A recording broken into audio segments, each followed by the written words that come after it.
It's a beautiful December day in Central Florida. Lots of sunshine, temperature in the 80s. A glorious day to spend on the golf course.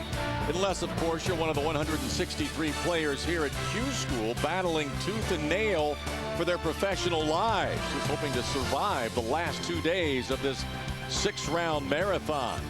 Frank Lickliter began the day with a 4-shot lead at 24 under par, and there were 10 players on the PGA Tour card cut line at 10 under par, including Big Break Mesquite contestant Matt Every. With Kurt Byram alongside us, check out some highlights from earlier today in round 5. Bill Lundy on the tee at the 6th at Panther Lake. 182 yards to a back right hole location. Lundy, a former teammate of Chad Campbell at Nevada, Las Vegas. Great shot there. Look at this one. That almost goes in for ace. He makes birdie to get to 9 under par. Bob Heinz had an eagle opportunity at the 7th. Talked to him earlier today. He said he's hitting the ball really well, and he's always been known as a great putter. Couldn't get that one to go, but tapped in for the birdie. That got him to 12 under par. Bubba Dickerson for eagle at the 18th, his 9th. 2 years ago, Bubba Dickerson qualified on these 2 golf courses right here, so he likes playing here. He would make birdie, and that moved the number to 12 under par. The PGA Tour card cut line number. Matt Every here with his 3rd at the 2nd. Short of this par 5 and 2. That is from the hazard down there. What a shot. That led to a birdie at that par 5. Got him back to 10 under. Bob May trying to earn his way back on the PGA Tour. This for birdie at the 2nd. And Bob May now inside the top 25. So he's going up the leaderboard. A guy backing up is Alejandro Canizares for par at the 18th. This is a par 5, one of the holes that you expect to get home in 2 on. And he will be very disappointed with a bogey there. So Canizares now 2 shots outside the top 25. Currently 28 players at 12 under or better. Frank Lickliter is 1 under on his day. He continues to cruise along at 25 under. Brett Rumford, Jason Allred also in very good shape. There's Tommy Gainey, the mini tour player. Veteran Kent Jones at 14 under par. Another veteran, Jim McGovern, also on that number. Take a look at the guys at 12 under par. Bob May now inside the top 25, along with 4-time PGA Tour winner Carlos Franco. See this Carballo now to 11 under. Carballo's at 12 under. Andrew Bonham in that group at 12 under. It's going to be an interesting 5th round here at Orange County National. Hello, everyone. I'm Brian Hammonds along with Kurt Byram. And if you're Frank Lickliter, you got to be feeling pretty good about things, because since 1992, since they've been keeping stats here at Q School, no 72-hole leader has ever failed to get his PGA Tour card. He's not going to be the first one either. He started this week on round 1 and round 2 with back-to-back 62s. He basically put getting a PGA Tour card to bed right then, and he continues to play well. I thought yesterday might have been the one round where he didn't hit the ball that great, but he kept it together, shot even par. And now it becomes a tournament for Frank Lickliter where he's trying to win this tournament so that when he goes to the West Coast in 08, he has great status. He'll basically get in everything on the West Coast. He can get off to a flying start. Well, every player in this field is certainly feeling a great deal of pressure, but there's really different levels of pressure, isn't there? Well, there really is. You know, we saw Brett Rumford there. You know, he's exempt in Europe. He's a worldwide, really a good player. A guy like Chris Stroud has conditional status on the PGA Tour next year. Those guys have a place to play, but when you take a look at a guy like Matt Every, who saw it in the highlights there, Tommy Gainey of Big Break fame, these guys don't have anything. They need this in the worst way, and there has to be a tremendous amount of pressure on guys like that need a place to play.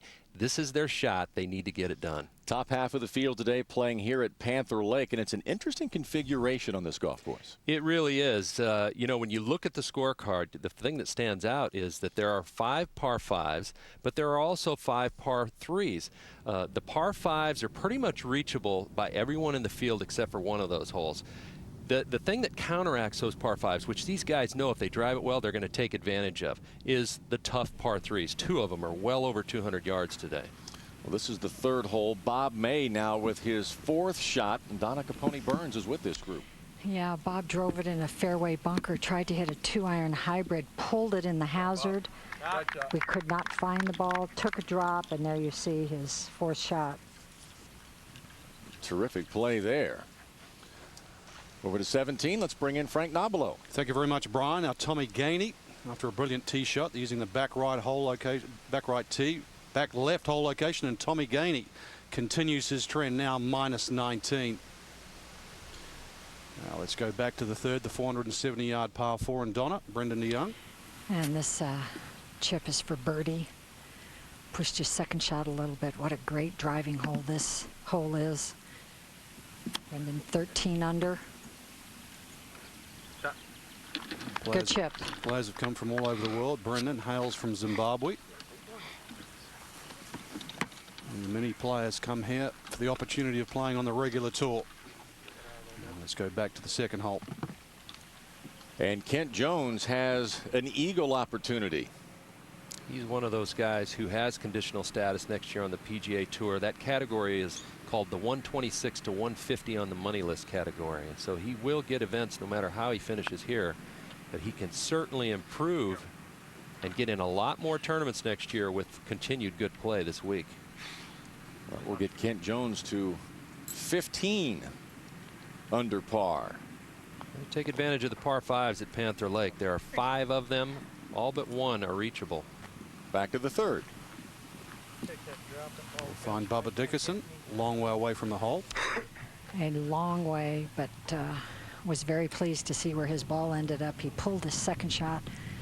Thought it was going to be deep in the rough, just to the left of this green, but he's fine. 13 under. Using a long belly putter. Some 60 feet.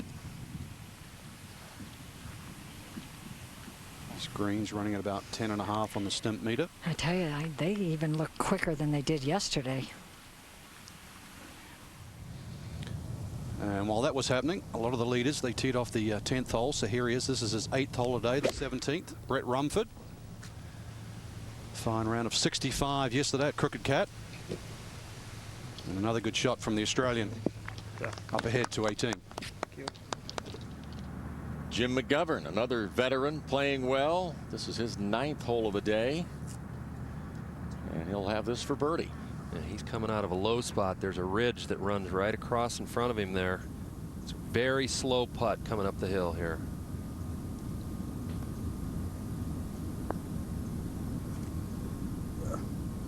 Reach it, reach it, reach it. Let's go back to the 3rd. We'll follow the trials and tribulations of Bob May. This for bogey, Donna. And also going with a belly putter. Started it in San Antonio at the Valera tournament. He's actually crosshand and belly. This for bogey. Terrific, terrific shot that he hit in a tough hole location to get close to. Should turn a little to his left. Oh, a double bogey for Bob May, who now is 2 shots outside the top 25. 12 under is the magic number here on day 5 of Q School. The Golf Channel's presentation of the PGA Tour qualifying tournament. For birdie at the 6th. Began the day at 10 under par. And now he's at 13 under. I'm not sure if that quick walk meant that he thought he was going to miss it to the right or he had made it. 26-year-old, a veteran of the mini tours. Might be on his way to the big time. Over to 17. See, playing 174 yards today. They're using the back right tee. Oh, cut just on top of the ridge. This is our leader, Lickliter. Played some brilliant golf this week. Pair of 62s to start. And back on form today. Thank you. Up ahead to 18. Yes. Tag Ridings with his 2nd to the par 5. Tag, an extremely long hitter. He was 2nd on the Nationwide Tour. Played, he split time between both the PGA Tour and the Nationwide Tour this year, but he was 2nd in driving distance out there, and he is going to definitely have a go at this 18th green in 2. Long iron in hand. Trying to start it to the right and draw one in. Oh, boy, a little unlucky there that it hung out, but he has plenty of room to work with. Bubba Dickerson now on the tee at the par 3 4th. Well, 174 yards hole location on the very front of the screen. Bubba's elected to hit an 8-iron, one of the longer hitters. Go hard. Hazard just left of this green. He's yelling, "Go hard." Oh, I think that's where it is, Donna, in that hazard. I'm wondering if it made sense. It looked like he went after that ball awfully hard. Most players will aim just inside that bunker on the right-hand side of the green and try to hit a little draw into that front hole location today. Let's go to the 16th. Jerry Foltz watching Casey Wittenberg. 162 yards for his second shot here. Young man who's basically even par for the qualifying school, except for round 4 yesterday, 9 under par, 63. Round of the day to get right back in it.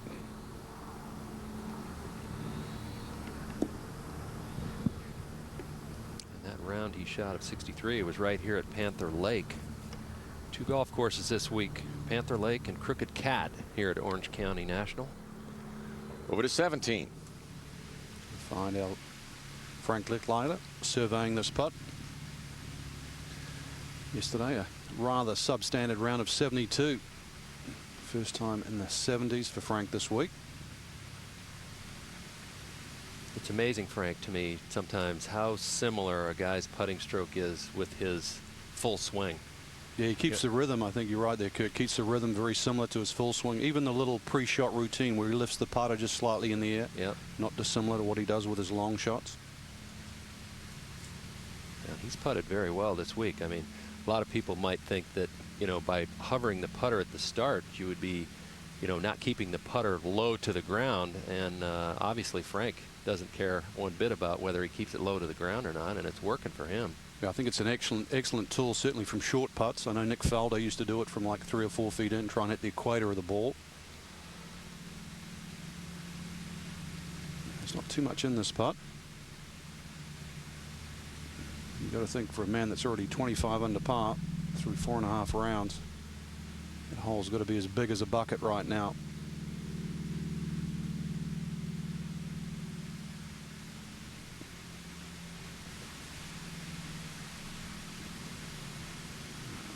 A little bit of a misread. There's lots going on. Let's go back to the 4th hole. And a moment ago, Brendan DeYoung. Electing to hit a 6-iron, just a little hint of breeze kicking up right now. And this ball's all over the flag. Very nice. Also a moment ago, Peter Tomasulo at the 16th. His second shot from 157 yards. Young man, after 2 solid seasons on the Nationwide Tour. Kurt appears to be ready, doesn't he? Well, he wants it in the worst way. His 2 good friends, John Mallinger and John Merrick, both played the PGA Tour this year. Those 3 guys are very close friends. Coming off double bogey, Bob May at the 4th. Needs to get back on track, also with a 6-iron. And another ball that's right at the flag.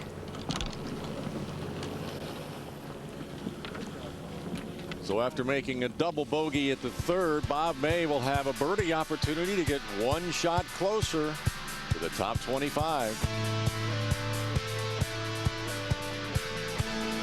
Just a moment ago, Brett Rumford for his birdie at 17. Going with a belly putter. Good line. Just catches the bottom edge.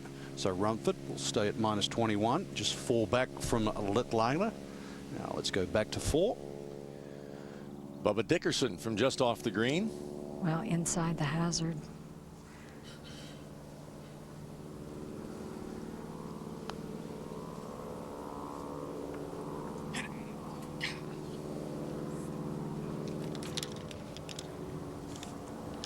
All right, finish, guys. Moment ago at the 16th, Peter Tomasulo for birdie. From relatively long range here, slightly uphill.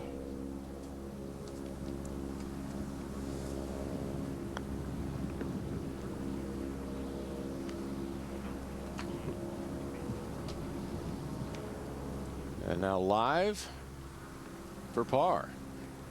Had a chance to chat with him on the previous tee box, Kurt, because you do a lot of waiting at Q School finals. That's part of the test, part of the patience that is tested, but seems laid back, just really not getting anything dramatic to happen for him today. And normally he drives it great. He's very long, pretty accurate. Good save there. Tomasulo remains at 10 under, 2 off the mark. Over to Crooked Cat at the 9th. We'll find Chris Anderson. He is currently 9 under for the tournament. That's just 3 back from the number right now. But more importantly, he's a whopping 8 under par for his round. Hole cut on the front right. So a chance to get to just 10 under for today alone and get in the throws. It's time to go back to Panther Lake. And Casey Wittenberg for par. They had a nice little pitch shot to here from the deep rough short of the green, one of the nastiest places around. The rough can be a little spotty, but it was thick.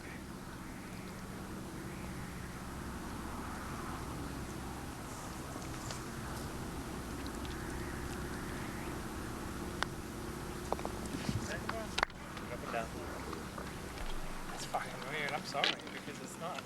But the 18th, the 9th for Tommy Two Gloves Gainey. He has this for birdie. And this putt's going to swing hard to his left. He's one of those players, Kurt, that it would mean so much to be able to get his PGA Tour card. Been an impressive week so far by Tommy Gainey, showing everybody he has that kind of game. Over to the 4th, Bob May for birdie. This would be a great bounce back birdie if he could make this downhill, moving to his right. Well, he almost whiffed it. Missed opportunity there. Over to the 6th, Josh Broadway. That's what you got, Dan.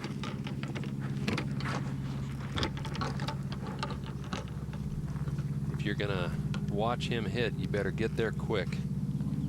Left hand low, and he plays as fast as anybody I've ever seen. Right at the pin. Ooh. Poor tee shot there. Boy, you don't want to miss right of that green. No green to work with. Back to Crooked Cat in the 9th hole. And this for a round of 63 at Crooked Cat. It's the sort of thing you've got to do at Q School. You've got to have one really good round to take some pressure off. And you've got to think he'd slip pretty good. It's the one advantage of being outside the top 25 going into the last 36 holes. Fatigue shouldn't be a problem.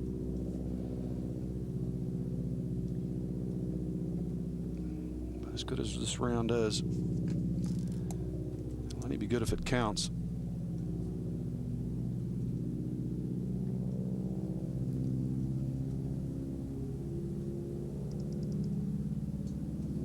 What a great round. So back in the throws, just one bogey today and a massive birdies. 63, what a round. It puts him back into one of those positions for tomorrow where he's going to feel some extreme pressure as opposed to being well out of that number now. Good, though. He's going to have the confidence, though. Even though it's hard to go back-to-back rounds, at least he knows it's good enough. Giving himself a chance. Across to Panther Lake. I remember this player, already a winner a few times on the regular tour, Nota Begay. His second shot, looks like he's laid it up down the right-hand side. Battled injuries. Tremendous player at Stanford. Shouldn't be too hard to chip from there.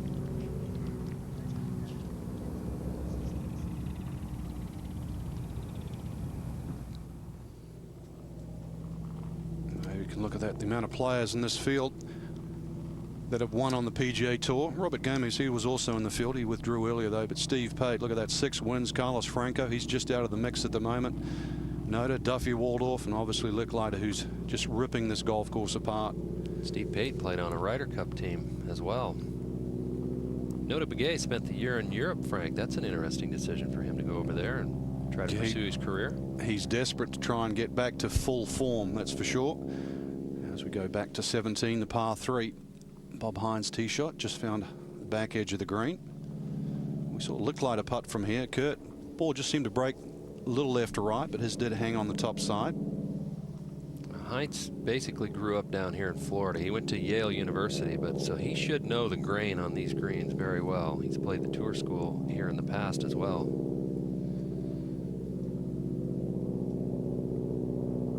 Always high. So he'll stay, but we're at Orange County National. 108 holes for the Q School. It's just starting to get interesting. We'll be back in a moment. We're back live, Orange County National, 17th hole par 3. And on the tee, Casey Wittenberg. 172 to the hole today, 167 to get it to the top ridge, and it is a significant elevation in the green there, Frank. It's a tough shot to get it all one in that back tier. Yeah, shallow little shelf back there. Get up. Be on it. Get up on it. Well, good looking shot. Will it stay there? Yes, it will. By about 3 inches, I believe. Just before that was Peter Tomasulo. Going with 7-iron. Former winner on the Nationwide Tour a couple years back as a non-member. He likes the looks of this one in the air. Catches that ridge and it'll run down to the middle of the green. And the front 9, 5th hole par 4, Brendan DeYoung. And after flaring it off the tee, hit a tree and came back in the fairway. Very lucky, just inside 150 yards. It could have been deep buried. Really narrow green here, Donna. Very. Very tight target to get it close to the hole. Has it on the right. That's fine, pin high. Need a little help there. Fortunately, not much water in Florida these days, so that is dry there, nearly playable. Now let's go back to 17, the third player in this group. It's Ryan Palmer. A little frustrated today. 2 over par for the going so far. See, they're setting up with his hands well behind the ball. A little forward press and then the immediate takeaway with the hands. Gets rid of that. Plays an exclusive draw. Good shot. Wow, that's a good shot. Now, if you watch that green, Casey Wittenberg's ball did not stop on the top tier. So rather than having a 10 or a 12 footer, he's going to have some 25, 30 feet. Only happens at Q School, right? Maybe not. Now let's go back to 5. Find a man that nearly won the PGA Championship a few years ago in trouble, Bob May. Well, he's been driving it both right and left, a little military golf. Pulled this one. Has a tree that's just about 10 or 15 paces in front of him. He's going to have to hit a big turning shot, just a wedge, or try and go underneath that tree.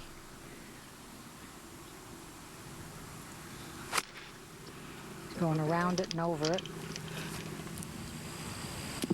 Oof, has it. Never turned. So after a couple of short missed putts in the last 2 holes for Bob May, he's in trouble. So we've got plenty of guests out here today, and I think we've got an interested spectator in Casey Wittenberg's group. Jerry Foltz, who is it? Frank, once again, Paula Creamer following Casey around, supporting her friend, someone you've been friends with for a long, long time. Very long, since I was 14 years old. So it's nice to see him come out here and, play some good golf. You follow him one day around to support your friend. You're out here 3 days. I mean, there's got to be things that are a little more fun than witnessing the intensity of Q School. It is. I've gone through Q School, so I know the importance and the pressure of it all. But, it's important. He's been there a lot for my golf. And, I live just down the road, and I already practiced this morning. So, come out on a Sunday afternoon and, watch him finish up. Do you give him any words of advice? Casey knows what he needs to do. It's when you're in this kind of predicament, you just got to go out, play your own game, not worry that it is Q School. A lot determines out here, but just to go out and do what you know you can do. All right, well, thanks for chatting with us. Thank you. Thanks for having me. Well, she followed him every step of the way in his round of 63 yesterday. She had a tremendous year herself. Now, that's the current leaderboard. And those players are rather comfortable. But as you start to go down that list, it gets closer and closer to that magic number today, which is about -12. And it will change. There's plenty of golf to be played. Parker McLaughlin, desperate to get that PGA Tour status back. Cody Freeman, going well. Gin Park as well. Carlos Franco, 4 times a winner out here. Hard to imagine he needs to go back to Q School. Carballo nearly got his card via the Nationwide Tour this year. He played poorly at the end of the year to lose that. Well, speaking of Carballo, 7th hole, the par 5, going for it. This is Miguel right here, right now. Second shot's got a flirt with the dry hazard.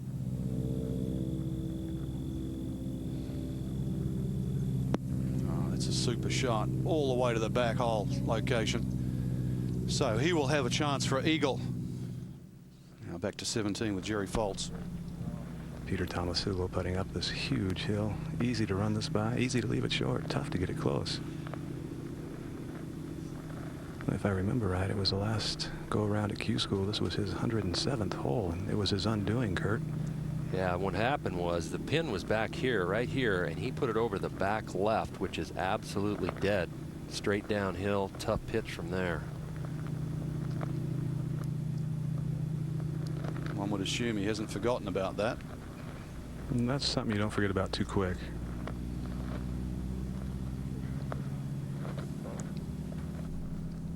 We've seen lots of problems. Back to Bob May. His continue. And Frank, as you said, there isn't any water in some of these hazards. He has a good lie, and he's just hit a little bit too hard.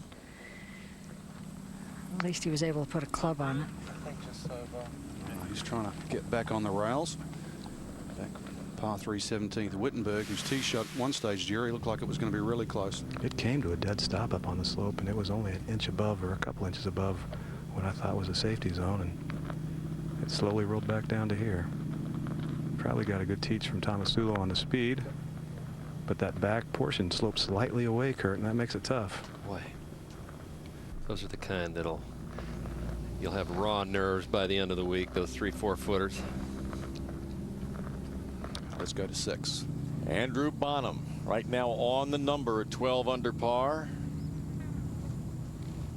First Q School in the United States. Cut one back in there, and it won't climb to the top of that ridge. That pin today is on the top right shelf. Back to the 5th. Bubba Dickinson, long putt for birdie. After driving it in the right rough, in the deep rough, hit a 9-iron to this point, this for birdie. Frustration's starting to show. Speaking about birdies and needing to make them, Ryan Palmer. He's missed 2 from this exact length the previous 2 holes, 1 for par, 1 for birdie. Let's see, they know there's just 2 days to go, this being one of them. Let's catch up on what's happening back at 5. Brendan Young. And Donna, that was a pretty special second shot. Yeah, that was a good one, putting back uphill. Should be a little bit slow, going a little into the grain. So he'll tap in. Sols. Well, as you can see, cannot afford to be making bogeys on Sunday at Q School. There's no leaderboards, Jerry, and they're not here probably for good reason. Well, yeah, it is good reason. I mean, number 1, a staffing issue. Number 2, that's just always been the way it has been at Q School. It is a test, and every player in the field has the exact same information, which is 0. So you're always kind of guessing in your head. Usually the players favor the lower number by 1, especially come final round, but they have a good idea. Good stroke. Hanging in there. So as it trials and tribulations continue, we'll be back in a minute. Back at Orange County National, day 5 of the 2007 PGA Tour qualifying tournament, presented by Citi.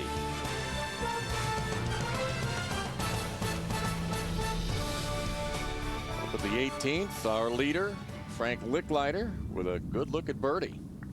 And this would be for a 6-shot lead. And he is still hot, still playing some great golf. I've never seen him more relaxed than he is right now. Back to the 7th. After that tremendous second shot from Miguel Cabrera, just to get to -15. Oh, great three. So as he plots his way to the finish. So the number right now is -12 as we go back to 5. After a good first putt, this 1.5 feet to save his par.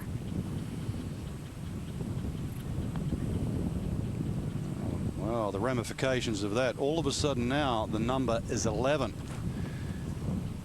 11 under is tied 25th, courtesy of Bubba Dickerson, right there and now. So Lickliter with a 6-shot lead. Rumford, the Australian, playing some excellent golf, but this is where it gets interesting. 15 unders, 14 unders. That is where the heat starts to come. Brett Adamanis, -14. Jin Park, -14. Carlos Franco just inside that number. And these players, all Kenneth Ferree, player from Great Britain. And that's how quickly things can change. Alejandro, all of a sudden, still in. But Chris Anderson, a tremendous round of 63. He's with Brandy Seymour right now. Yes, 9 under on Crooked Cat. Who knew there was a round out there like that today on Crooked Cat? At the beginning of the week, you said that you started off very conservative. What made you change your attitude for today? Probably being in 115th or 120th place changed my mind, but I don't know. I mean, I played the practice rounds like I was telling you, and the golf course just seemed so hard to me, and I just thought if I played smart and shot a couple under every day, I'd be all right, but these guys are too good out here. Well, we're going to take a look at your approach at the 9th here. And what club do you have in your hand? It's a wedge, 117. It's a little soft drawing wedge in there. And your caddy told you that what you needed to do is get out of your own way. How did you translate that into what you needed to do? Probably trying too hard and thinking too many mechanics and stuff like that.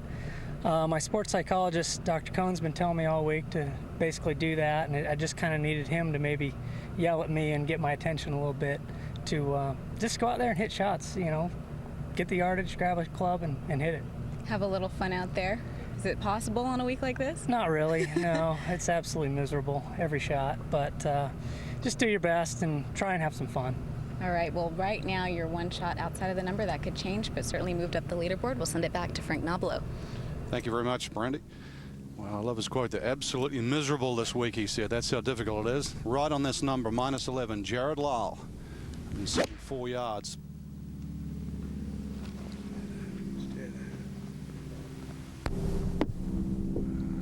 Start, excellent shot. It's got 1 hole to 18. Bill Lundy, another player right on the number at 11 under. This is 3rd to the par 5. And not too bad a leave. This rough right here, short right of the green, is not that thick. He should be able to get the club right on the back of the ball and play kind of a low, a little bit more of a run to this back left hole location. It will break to the left. Looks pretty good. That's excellent.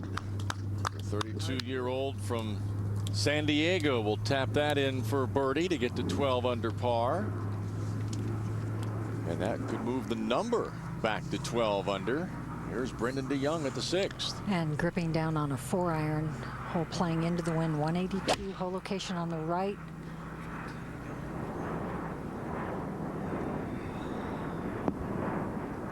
And probably 60 feet left of the flag. Do not want to miss this green to the right. Plenty safe there, though, Donna. He's on the correct level. You can see the ridge just in front of where his ball is there.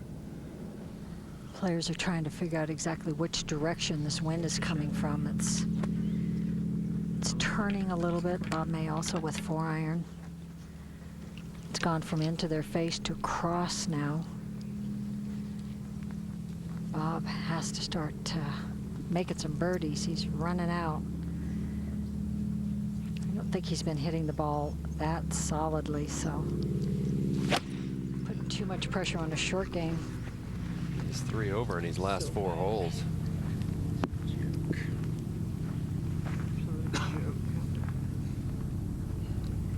Over to 17. See Jared Lyle. Now the numbers moved back to -12. Jared Lyle, he's one of 8 players on -11. That's how close it is. Just a bogey here or a birdie. Fluctuations. And because of no scoreboards, you have to have a number in your mind, as Jerry Foltz is referring to, probably on the conservative side. Don't you think these guys have sort of that feel? They've played enough tournament golf that they sort of have that feel. They kind of know where it's going to fall, don't you think? As long as there's no panic.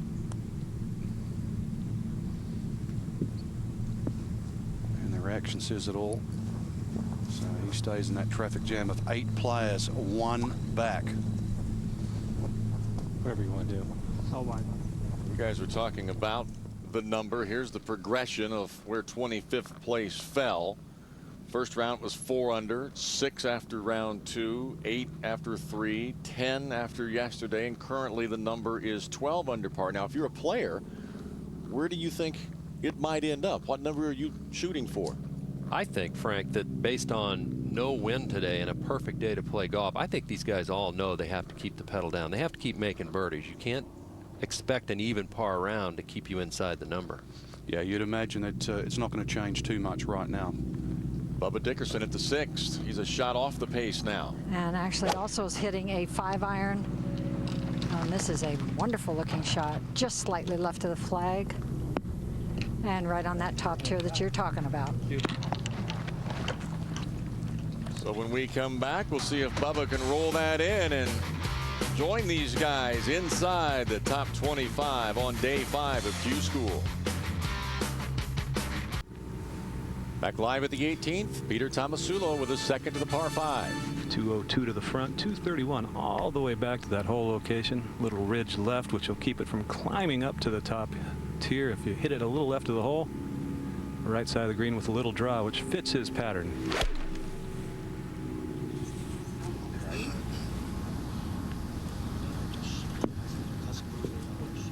Tell you what, that is going to work right there. That is not far from the hole. He'll have a little bit of rough behind that ball, but that's a good shot.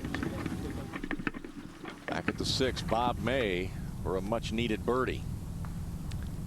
Well, we talked about getting up on that top tier. Ball's going to move a little to his right.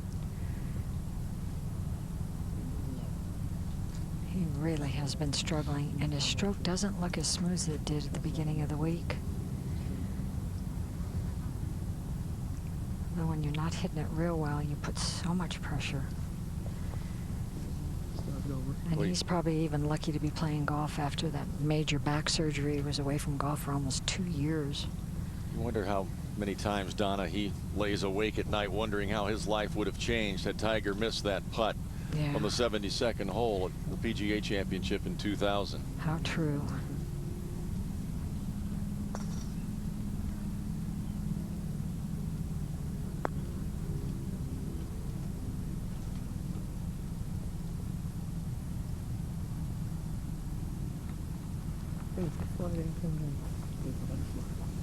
For Bob, it was Brendan DeYoung for birdie. And this long birdie putt, about 50 feet, will move to his right, a little slow up around the hole.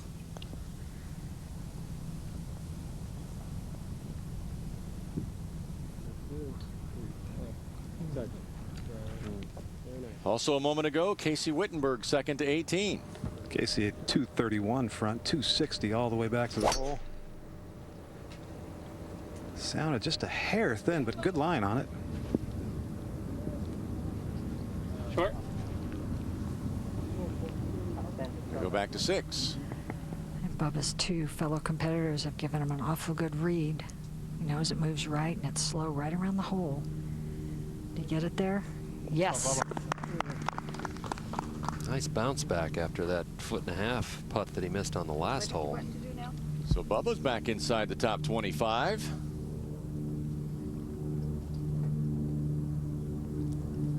Over to 7. The par 5, 562 yards. We find Matt Hansen just 1 back from that number. Already made a hole-in-one today. That was on the 4th hole. Can't imagine he's laying up. Oh, it's boy. not the place to lay up. Quite a risky play, don't you think, out of the rough? That's a hazard in front of the green. He will pay the price there. Well, Let's go up ahead to 18 to see if something more sane is happening. Casey Wittenberg's third. A bit of an uphill lie. He could play a little bump and run, but he's chosen a more lofted club, I think, because of that little ridge 3/4 of the way there that he was supposed to keep it right of.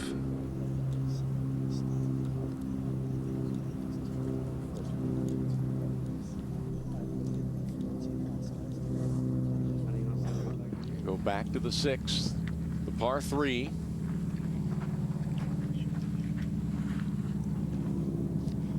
Kevin Streelman having a great week. 17 under par. He was the medalist coming out of Arizona at second stage. Won 3 Gateway Tour events this year. Good tee shot there. Back to the 18th, Ryan Palmer. After a good shot in here from 236 yards, just in a bad spot here. A little grass right behind the ball, downhill pitch, tough to make clean contact. Stop. The ridge is right about there.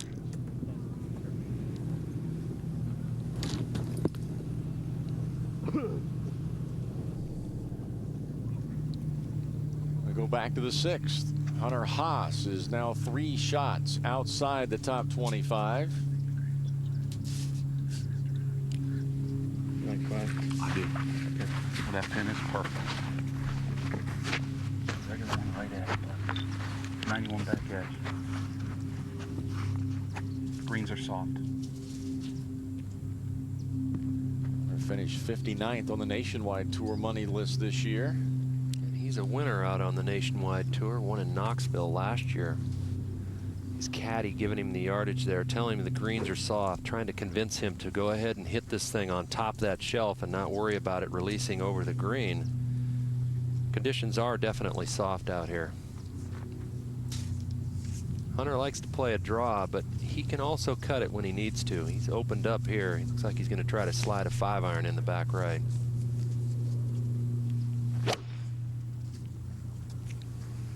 Get up. Crawl up there. Out of way. Okay.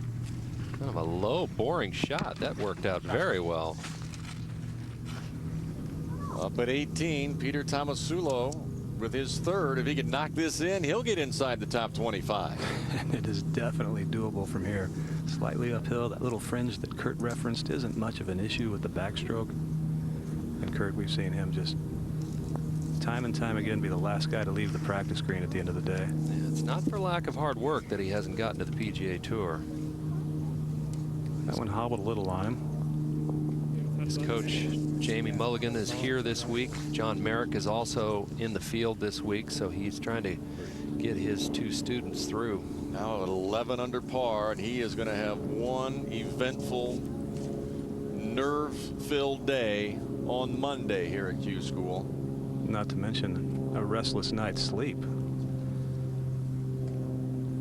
And now Casey Wittenberg for birdie. Should go a little left.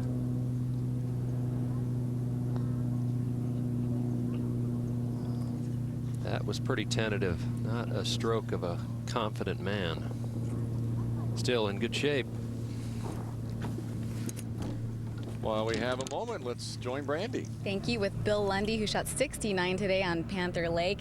Nice birdie there at 18. Right now, you're just inside the number. How different is that at 12 under, being just inside the number versus 1 shot out? I think it's kind of the same thing. You don't have to go out and play well every day, and so it's kind of the same mentality. 1 in or 1 out, same game plan. You got to go out and play well.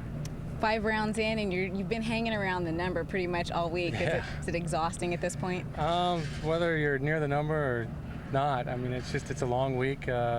Practice rounds and 6 rounds. I don't know how they came up with the 6-round idea, but it's a marathon of golf, and it'll be good when it's over. For some players, it seems like they have more trouble dealing with thinking about things too much when they're off the golf course versus when they're on. How is it for you? About the same. I mean, when I'm hanging out at the condo I'm staying in, I mean, your mind wanders a little bit. And, I've never been on the PGA Tour, so, I mean, obviously that's the whole goal since I was a kid.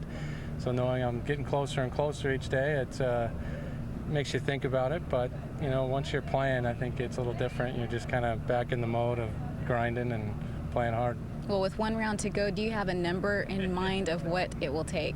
No, it depends on the conditions tomorrow, and if there's wind or no wind, and more than anything, if I feel like I'm playing well, I'll probably I'll like my chances, and if I'm not, hopefully that won't be the case. All right. Well, 1 round to go. Good luck to you tomorrow. We'll send it back to the booth. Well, they're continuing to search for Matt Hansen's ball at the 7th. What an emotional week. They call it Hell Week, Q School. We're starting to see the emotions come to the forefront. And we're not done. We still have another full day of emotions ahead of us tomorrow.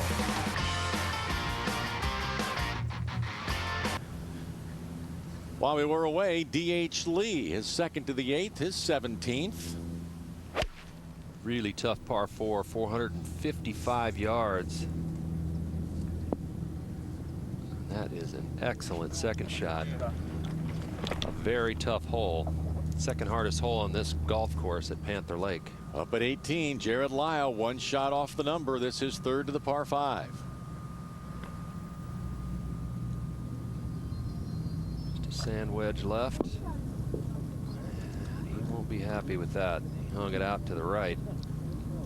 Another player 1 shot off the number is Peter Tomasulo, who now joins Jerry. Standing by with me right now after a 2 under par round of 70. You've been here at finals before, exactly here, this same location. Your only other trip here. What was it like out there today, and was it a little tougher? The scores don't seem to be as low. I don't know. I haven't seen any scores. There's no wind today. Doesn't seem like it should be tougher, but I don't know. The pins are a little trickier. But it's I don't know. It's playing pretty tough. You were near the cut line for the PGA Tour card your last time around here. What do you remember from that, and how will that make you better prepared tomorrow? I don't know. I just remember getting pretty impatient with myself last year, or I guess it was 2 years ago. Getting frustrated quick. I really haven't done that yet, and I don't plan to.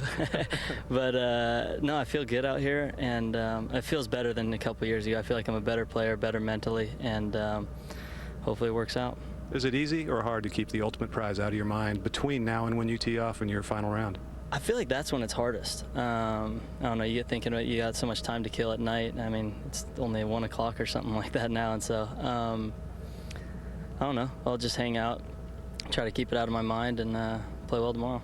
All right, good luck tomorrow, Peter. Thanks. Let's check in with Frank. Thank you, Jerry. Let's have a look at the 7th hole. Now, we saw Matt Hansen, all sorts of problems there. This is actually his 4th hole. 4th shot, should I say. Try and get up and down for par. So the second shot, you've got to question why he even contemplated going for the green. 2 putts for a 6 from there. As we check in, Lickliter continues to play well, and he already can start dreaming about next year. Chris Stroud, one of 3 players, been in the 60s all this week. Rumford, the Australian, go down. Kent Jones playing good again. Parker McLaughlin, he's battled well today, and this is once again where it starts to get interesting. Carlos Franco -13. D.H. Lee, the 20-year-old from South Korea. Brendan de Jong, they look a little comfortable, but this figure here, 24th. Andrew Bonham, and just a bunch of -11s, and one of those is Mac Hansen. We saw his troubles.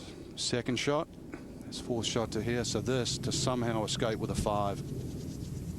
I think it's hard to lay up sometimes for these guys, even from a lie in the rough like that. You know, everybody else that drives it in the fairway is going for this short par 5 and 2, and you just can't lay it up over there to the right and try to make birdie with that wedge, you know? Yeah, it's awkward though, Kurt, isn't it? It's not a tournament you want to win. It's just something you don't want to lose. Good point. And he has lost a shot. It's going to make the job harder. 6s on par 5s, I think, at Q School are worse than any other event.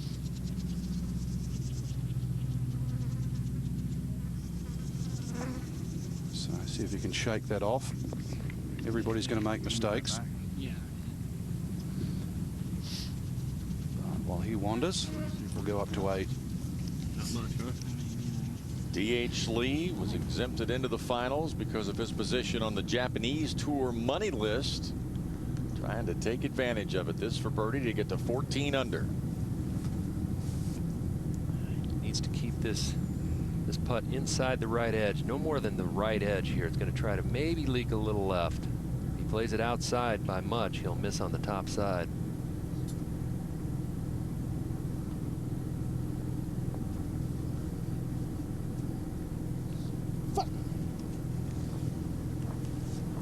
Winner of the Mizuno Open this year on the Japanese Tour. Missed opportunity there, but still in good shape at 13 under.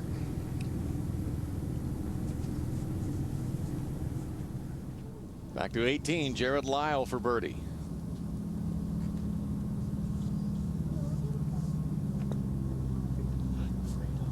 Jared Lyle has an excellent putting stroke. Big man can really roll his ball. So it'll be a par on the par 5 for Jared.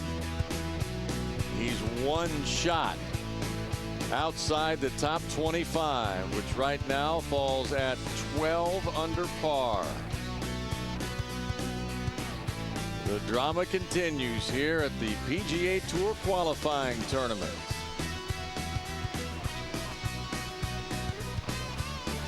Bubba Dickerson, Andrew Bonham on the number. Those players at 11 under. On the outside looking in.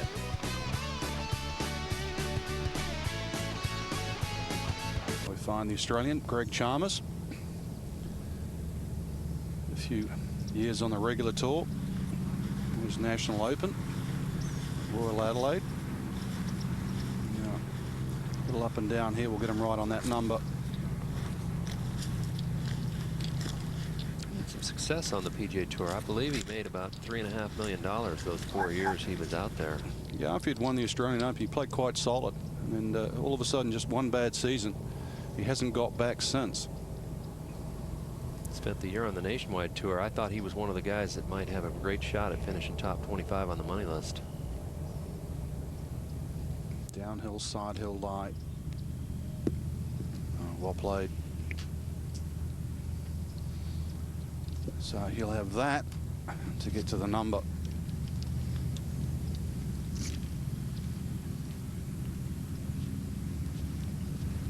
It's a long way, 108 holes.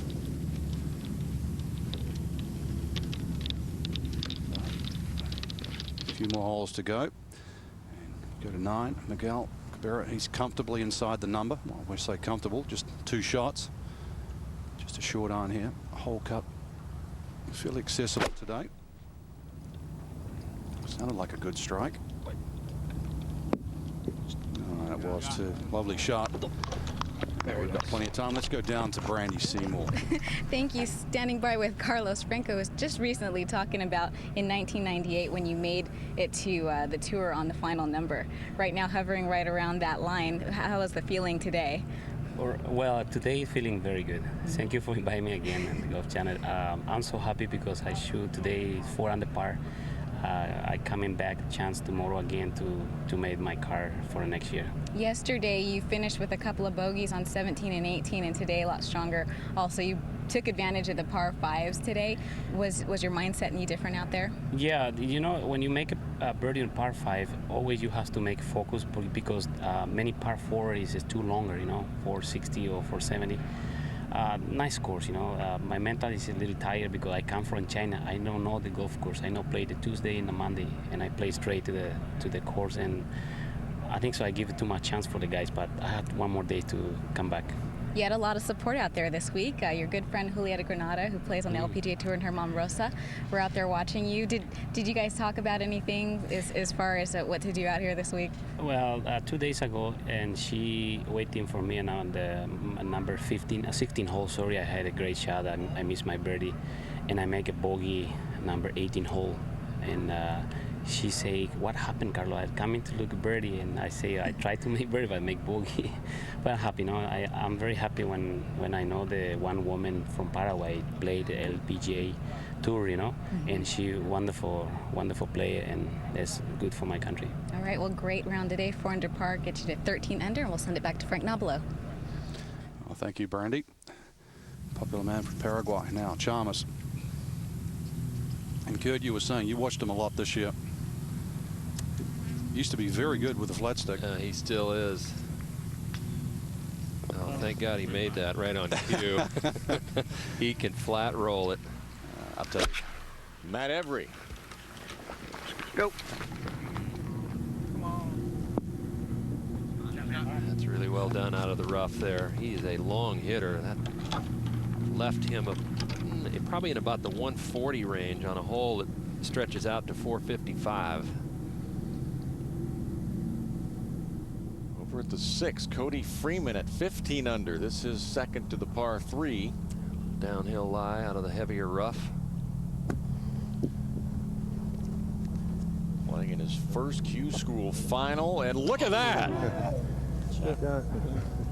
Now, how do you not get too excited about knocking it in for birdie out of that tough lie?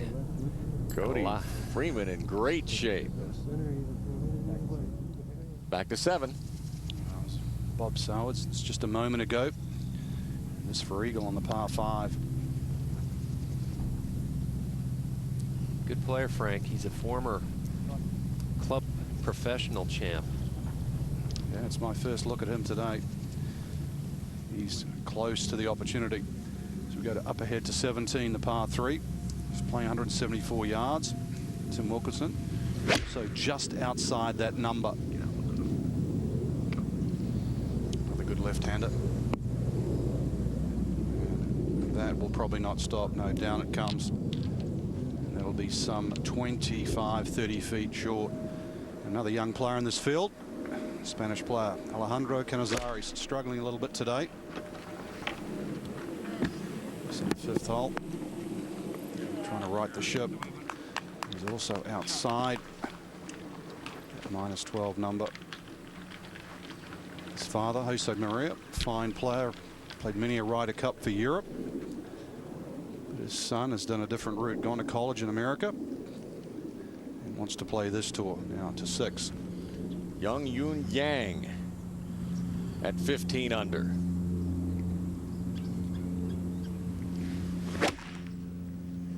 Won the HSBC this year.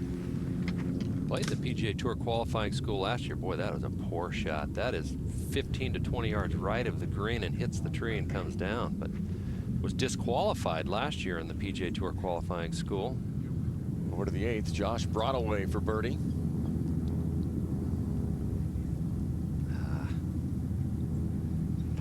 Well, that would be nice to birdie that hole. Second hardest hole so far this week at Panther Lake.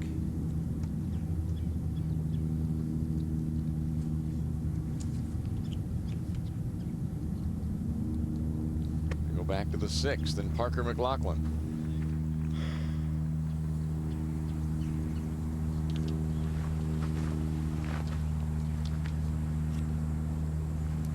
Parker has that 126 to 150 status off the money list from this year's PGA Tour run. He is playing to improve his chances of getting in tournaments, especially early in the year, with a good finish here. Stay there.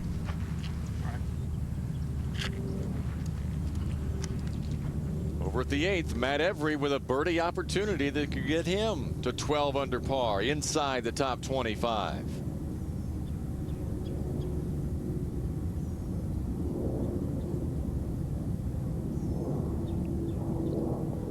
Very nice. He wasn't able to capitalize on the big break Mesquite. Maybe this will be his big break at Q School. Matt Every now at 12 under.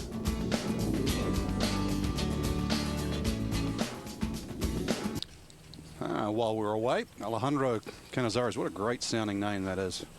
This to get to that elusive 12 under par, which is right on 25th spot. So he's fighting his way back. And a few bogeys today. The smile's not back on the face yet. Up ahead to 9. 428 yard par 4. That's Matt Every. There's water all the way down the right hand side. Sort of a position hole. Kurt, you normally just sort of fire anything, just fairway wood, anything, just find the fairway here. The hole's not overly long.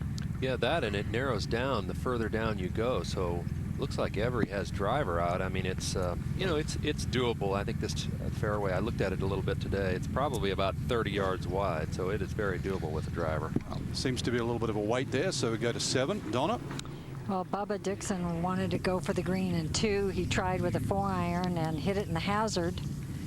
they found the ball, and he just took a whack at it. Wow.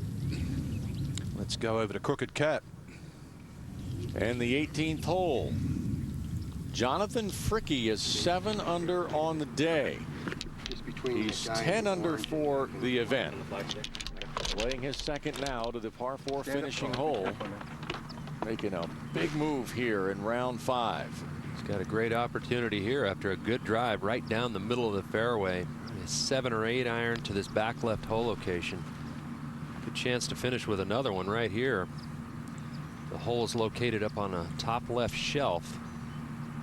25-year-old played on the Tar Heel Tour the last couple of years.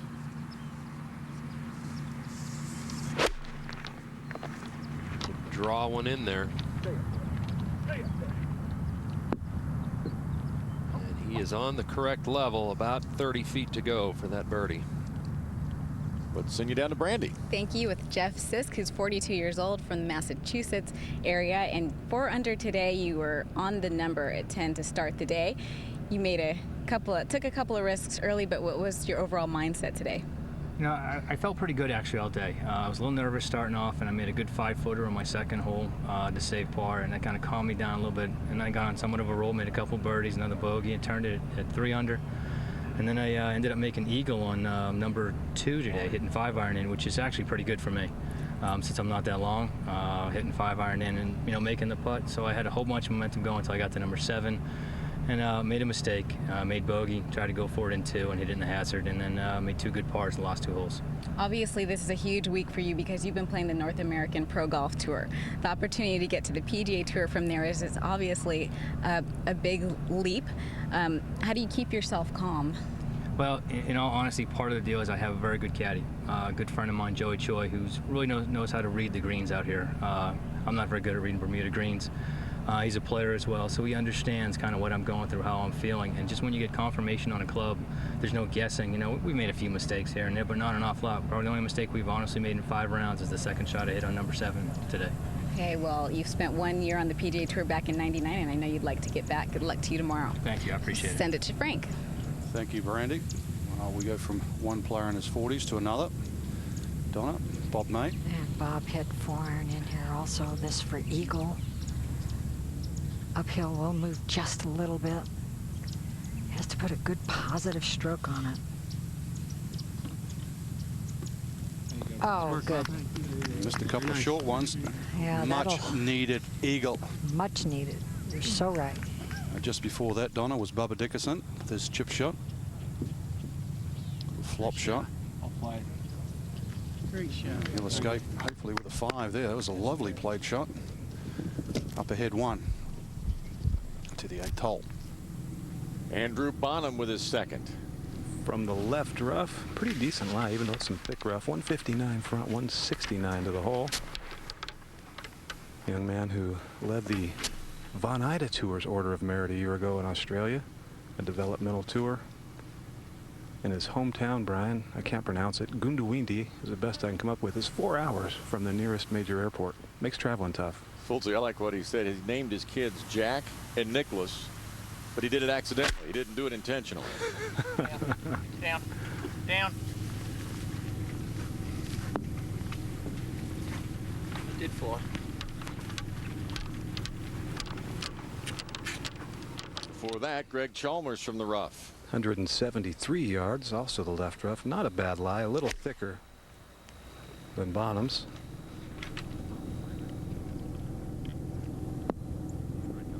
Chalmers made some swing changes this year, went from a big hook to more of a straight ball. Go back across the street to Crooked Cat, the 18th hole. Jonathan Fricke trying to get it to 11 under, 1 shot closer to the magic number. Tough first day, Jonathan Fricke. He started his week with a 75, and since then he's gotten better every day.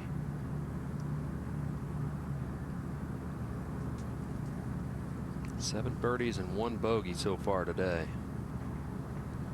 Was his biggest thrill in golf, winning on the Tar Heel Tour with his dad, who had just finished chemotherapy, caddying for him.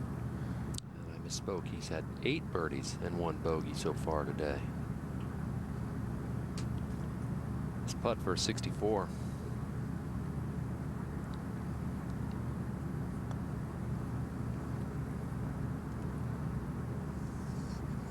All right. Good four. Thanks. Back at Panther Lake in the 9th. Well, Matt Every is now ready. Driver off the tee. We'll find the fairway. Just stays out of the hazard. Now let's go down to Brandy. Thank you with Jared Lyle, who played his rookie season on the PGA Tour this year and trying to get back. Now you started the day, you were 1 shot below the line, and now you sit at 10 under, just a few shots back. I mean, how does it feel right now with 1 day left to go? Obviously tomorrow I know what I've got to do. I've got to go out there and shoot a heap under par, and you know, I've been hitting it okay. I just haven't been holing putts, and you know, it's been absolutely killing me. I've been wanting to smash things and break things, but it's just, I just got to keep giving myself chances, and chances to make birdies is what you need out here. How do you keep from blowing up out there? I don't know, at the moment it's very hard. I've hit a lot of good putts today and yesterday that haven't gone in, and I hit a lot of putts sort of coming down the stretch that I thought were in that somehow stayed out. So it's been really frustrating on the greens, but it's just a matter of giving myself looks at birdies, and you know, if 1 goes in, then 2's going to drop, and then 3. So that's all I need, is just to see a couple go in, and all's good. Do you decide in your mind what the number is going to be, how many under you're going to have to be tomorrow? No, look, I don't really worry about that. I've just got to go out there, and I know that I've got to shoot under par and probably a few under par to have a kind of, you know, have a chance of doing it. But, you know, tomorrow's the last round. There's going to be a few guys tighten up. There's going to be a few guys that sort of know that they're in the same position as me, that they can go out and just fire, and whatever happens, happens. So there should be a little bit of a change tomorrow with guys sort of dropping out and coming in. So I've just got to go and make birdies, and that's all I got to do. Okay, well, we will look for you to be aggressive. Thanks, Jared. Good luck to you tomorrow. We'll send it to Frank. Thank you. Thank you, Brandy. But we'll go up ahead to the 8th hole. Andrew Bonham with a birdie opportunity. A lengthy one here, a little down here over a slight tear in the green, a couple of breaks in it, but I think overall going a little more right than left. I'm not buying that the Jack and Nicklaus was on accident. I'm told that perhaps a dog is named Golden Bear. I'm just telling you what he wrote on his bio. You kind of wonder how you can name your kids by accident, but.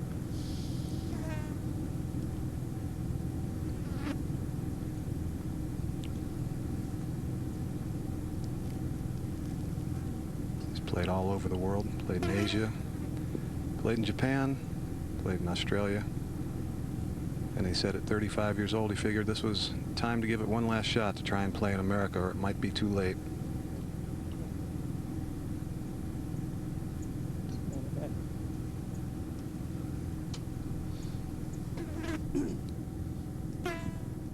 Up ahead to the 9th. That's Matt Every. I saw his tee shot, so it's a left to right lie. Well, it depends on the line in the rough. He's paid the price with the tee shot. Fortunately, he's dry, but there is a lot starting to heat up right now. Let's go back to Greg Chalmers on 8. And this for birdie. This to get him to 3 under for the day. Just a little more cushion, although I'm not sure, Kurt, what would be a comfortable amount of cushion heading into tomorrow? I don't know, 10 shots.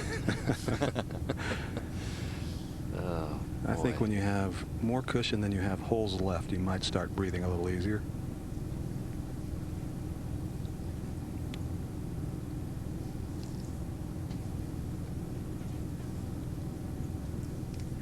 A lot of grain in the front part of that 8th green, and that took hold of that putt. Well, there's no breathing room for Greg Chalmers. He stays at 12 under par on the number, tied for 24th place.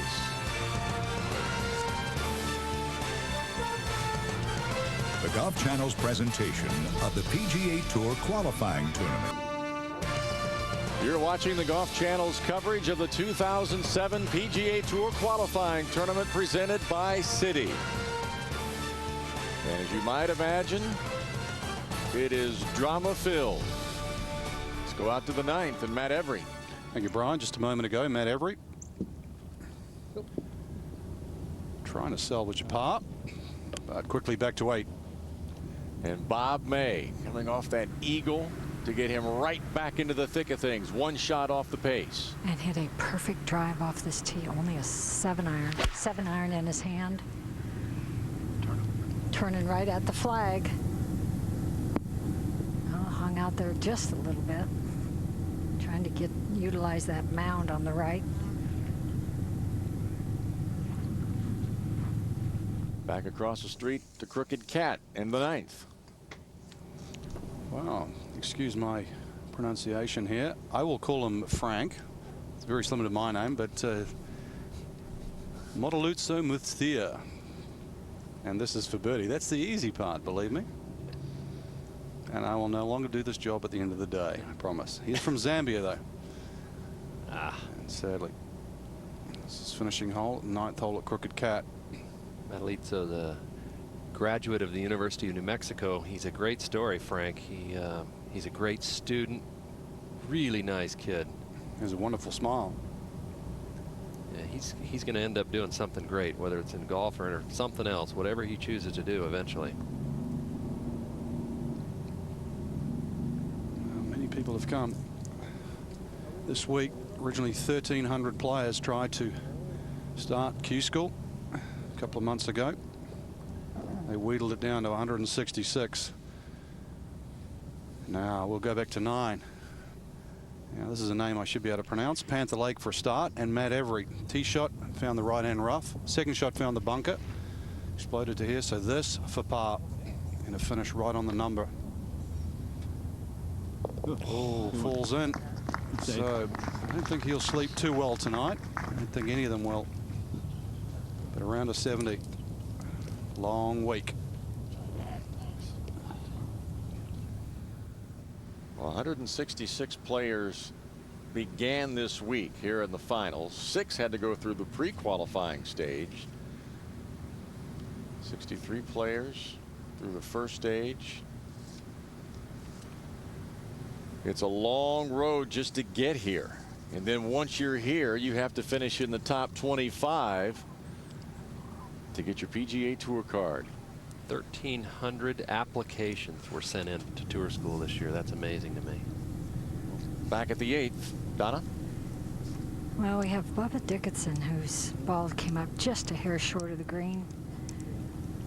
I think he will be first to putt. Elected to putt off the very front part of the green. Good player. I've not watched him over these last few years. Pretty impressive. Long, hits the ball very high. Former U.S. amateur champ. Amateur champion, that is true. Caddy lines his putter head up. A little hop there in the beginning. Took a little bit of that speed off, but just under the hole.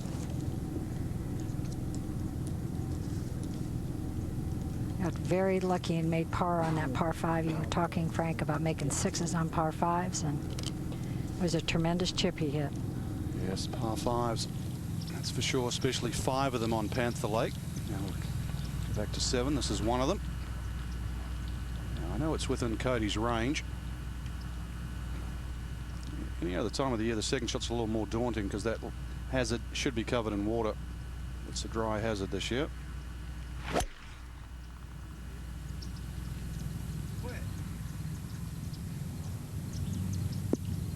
Oh, fortune favors the brave. Now let's go back to 8. And Bob May for birdie. And just in front of his ball is that ridge that I was talking about. He was trying to hit the ball there and let it spin down towards the hole, and like I said, missed it by about a foot. That ball would have been right next to the hole. Perfect weight on the distance. It's not as significant a ridge as you can see out here, though. It shouldn't increase the speed going down that ridge as much as you might think. Still has to pay attention to it. He does, but, and it's going to turn left, too. Yes, yes. You know, Kurt, you were talking earlier about the different levels of pressure, and a lot of the guys that finish between 126 and 150 have events that they will certainly play next year. Bob May doesn't. He's 189th on the money list this year, and here's a guy that Needs to get back inside the top 25 to get back on the tour. And another one roll harder, and that goes right in the middle. So he remains one shot out of the top 25. And he has high expectations for himself too. He won't be happy if he doesn't get his card to play the tour.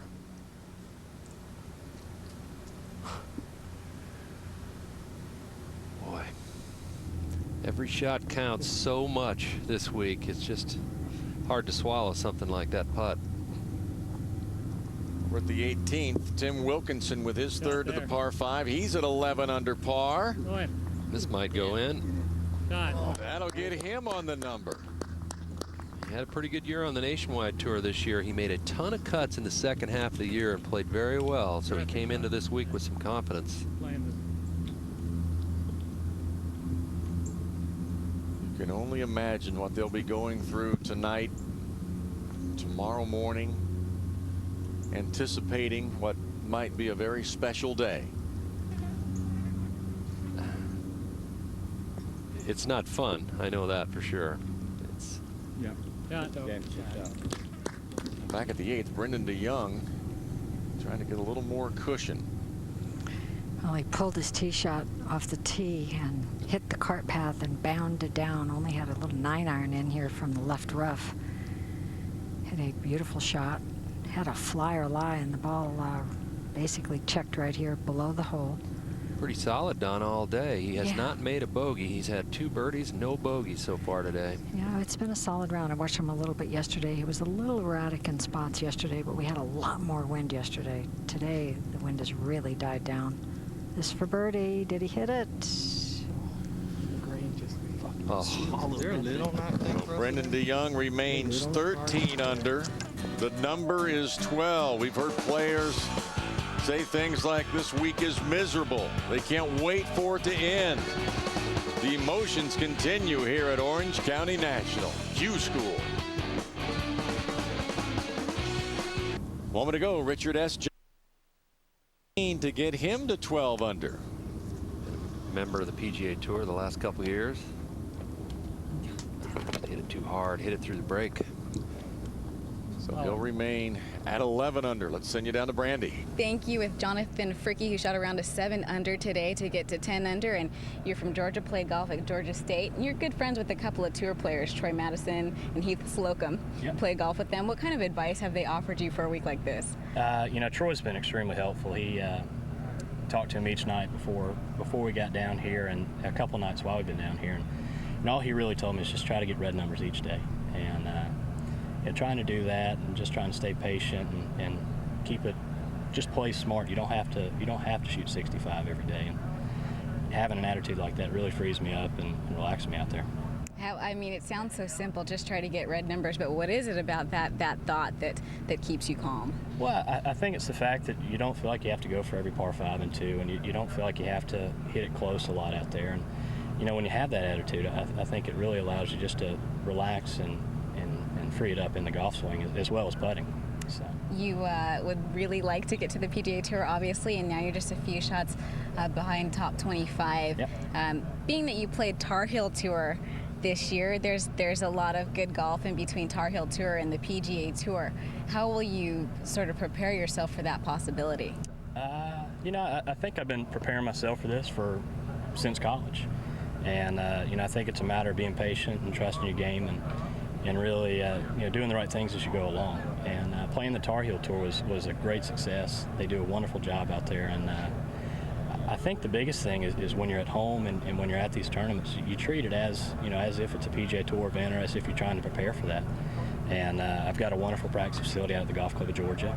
And we've got just probably one of the best set of members you could ever ask for, and they're all really encouraging. I can't tell you how many great voicemail messages and text messages and emails I've gotten over the last week. And you know, when you have that, it really gives you the confidence and the positiveness to go out and play.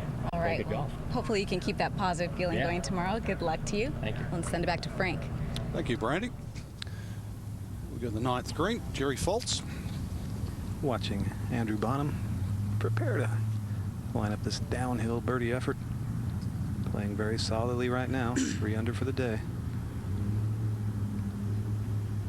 little interesting pre-shot routine there. Looked like he was feeling like he was rolling the ball to the hole with his hand.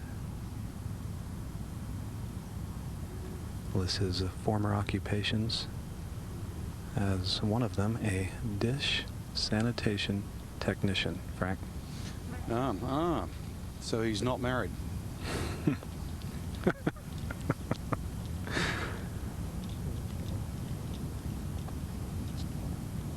It's a good lag.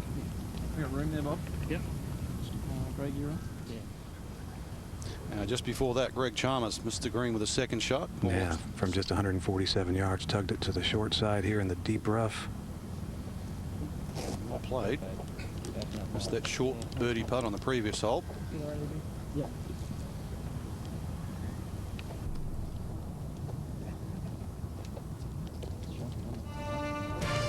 Well, don't forget, coming up Friday, 3 o'clock Eastern, and again at 9 o'clock, the Merrill Lynch Shootout can be seen here on the Golf Channel. The Shark returns. 24 of golf's biggest personalities will be in action at the Tiburon Golf Club in Naples. You can see it all here on the Golf Channel beginning Friday.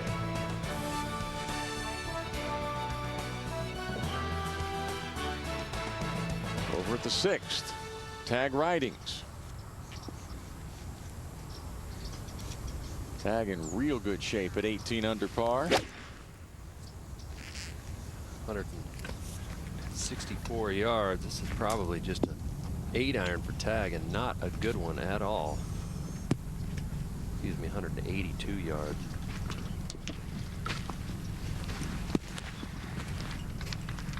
Back to 9. Bob Sars. Jerry, what's happened to him on this hole? Well, he hit a flare to the right off the tee, found the water, dropped it way back in the fairway, almost 200 yards in, knocked it on the green, putted it to here. So this for bogey. And that'll be an even par round and a restless night, I would imagine. Yeah, you never like to finish on that note.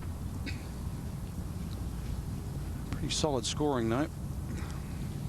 First round of 72. But outside that minus 12. So he's got to do some playing tomorrow, and that's the reason why. Look at that. Frank Lickliter, just a class of his own this week. So that's how they're really doing at the top of the board. But really, it's all about that magic number. And Greg Chalmers, Jerry, he's right on it. And just a tiny little putt here. And you say it all the time as a tournament nears conclusion, how easy these are on Tuesday or even Wednesday in the Pro-Am. And betting game guys would just kick them back. But you will see guys grind like you've never seen them grind before over these the next day. So Greg Chalmers currently right on that number. Will the Australian get back like many hopefuls here? Stay tuned, find out. This is Esteban Toledo for birdie that could get him to 12 under par and inside the top 25. Esteban played the Nationwide Tour this year. Had a decent year out there. He has exempt status for next year after a decent year. Fairly straight putt here, maybe just inside right, uphill.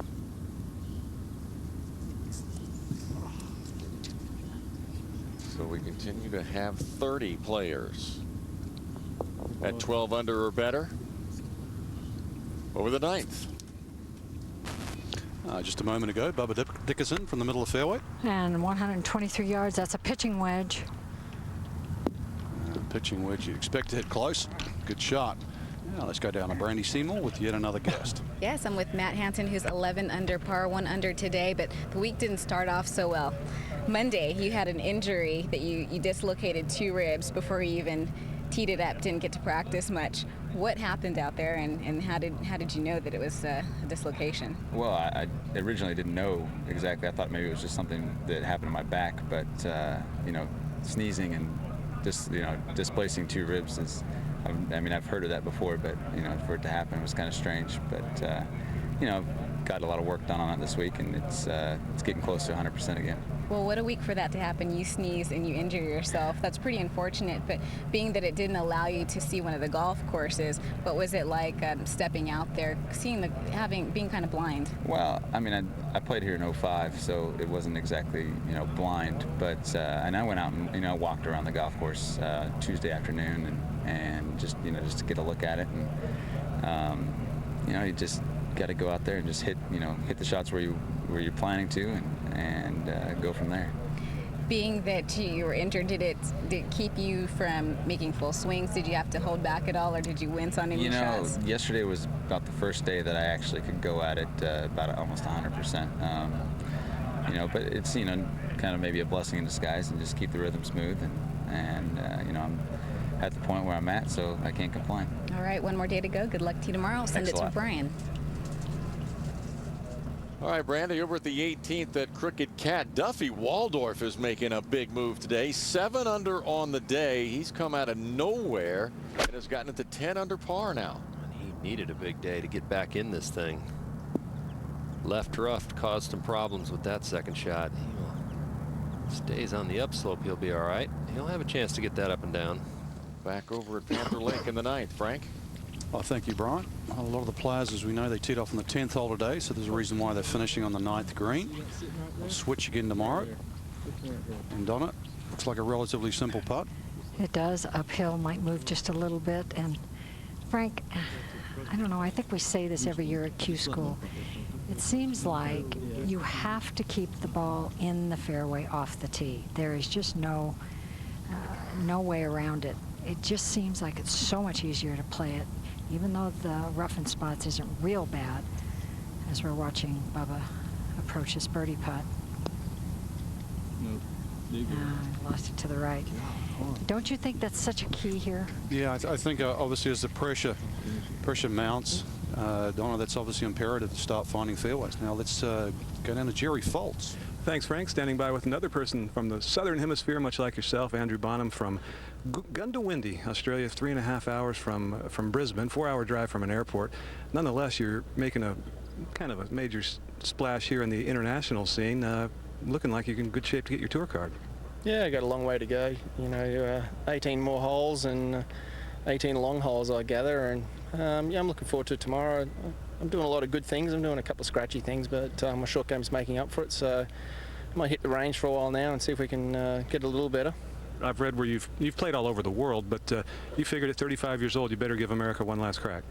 Yeah, it's my first time to Q School here. I'd played a couple of Sarahs and World Opens tournaments they used to have in the late 90s, and I hadn't been back since. So, I played in 1 year in Europe, and on and off in Japan and in Asia and Australia. I've been everywhere, but I haven't spent a lot of time here, and I thought I would come here when I thought my game was ready, and at 35, if it's not ready now, well, it's not going to be ready. So I had a good year at home, so I thought now's the best time. Did you imagine it to be as difficult as it's been so far, the pressure of it, or has it been easy for you?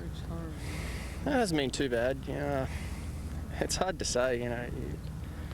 I've really enjoyed it, and as much as you can enjoy a Q School, they're not much fun. I've been to a fair few over the years, but if I have a good day tomorrow, then it's been a great exercise.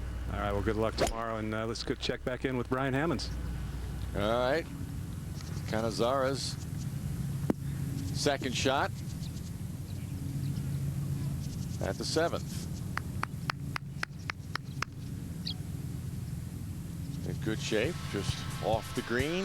Frank Lickliter, 2 under on the day, continues to cruise toward his PGA Tour card. Everybody on this page in really good shape. These guys are also breathing fairly easily.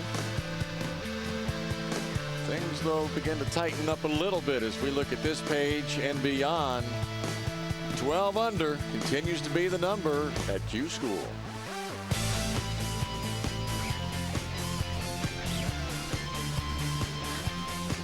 December day in Winter Garden, Florida, the 2007 PGA Tour qualifying tournament presented by Citi. Over at Crooked Cat, Duffy Waldorf, 7 under on the day. This is 3rd. Just a sand wedge pitch up the hill. Just landed just on the green with a little spin. Oops. I think he got away with that one. Kind of a little bit heavy roller. Worked out just about right. It's going to be a bogey-free round for Duffy if he can roll that in. Frank Lickliter now for par. That was the par 4 5th. This hole 402 yards. And actually, we've just had it confirmed. There is for birdie.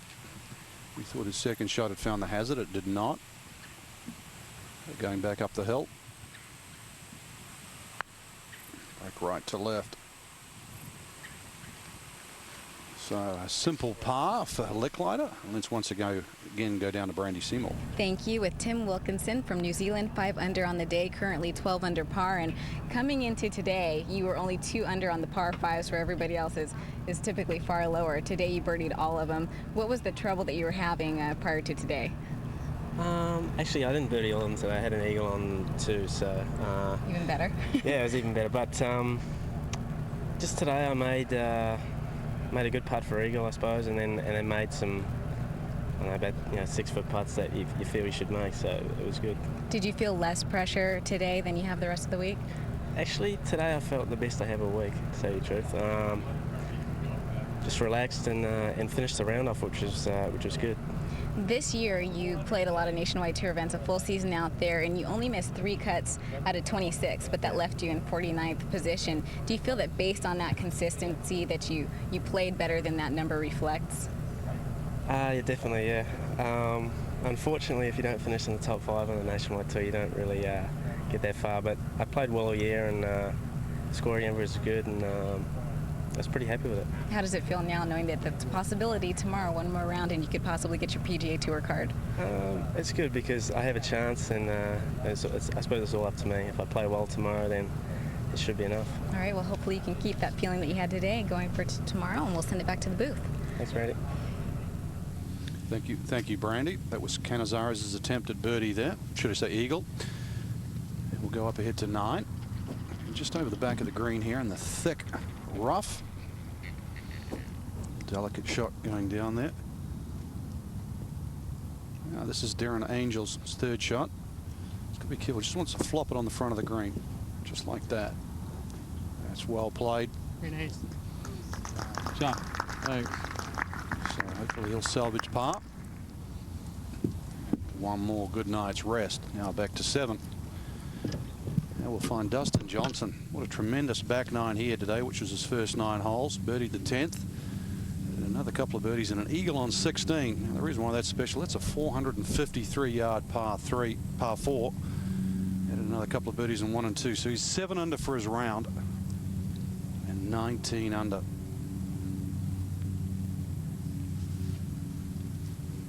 So what a round. This is for birdie 2 to get to 8 under for his round. Now, so many young, talented players turned pro these last few years. You see the Walker Cup team members there. Dustin Johnson, one of those. Colt Noss, struggling a little bit this week, as well as Chris Kirk. So Dustin certainly holding that team up. All the young players, good swingers of the club. This guy hits it a mile too, Frank. I saw him hit his opening tee shot today on number 10, the par 5, and he just launched about a 330-yard bomb. Don't they all? Now up ahead to the 9th hole. Tricky little par 4 to finish for these players today. And this is Kevin Streelman. Currently safe as houses at -17. -18 would be just that much better though. Great round of golf today, Frank. 6 under par so far. Some good scoring.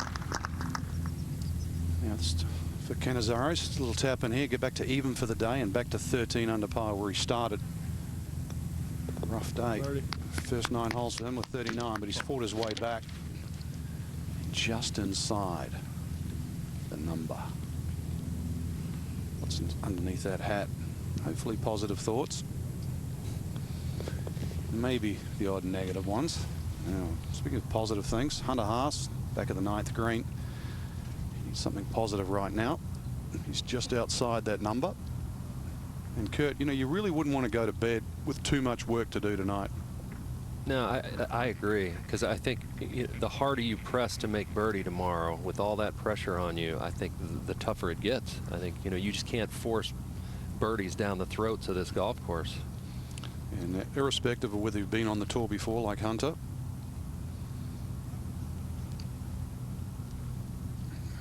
you've got to call that a lag. So let's go back to the 8th hole. Skip Kendall just a moment ago with his second. Skip a couple of shots outside the top 25. It's a big hole for Skip Kendall, not one of the longer hitters. Again, a 455-yard par 4. Good second shot, though. So Skip will have a chance to make a birdie here at the 8th. Meanwhile, life is good for Frank Lickliter. He's at 26 under par. He leads by 5.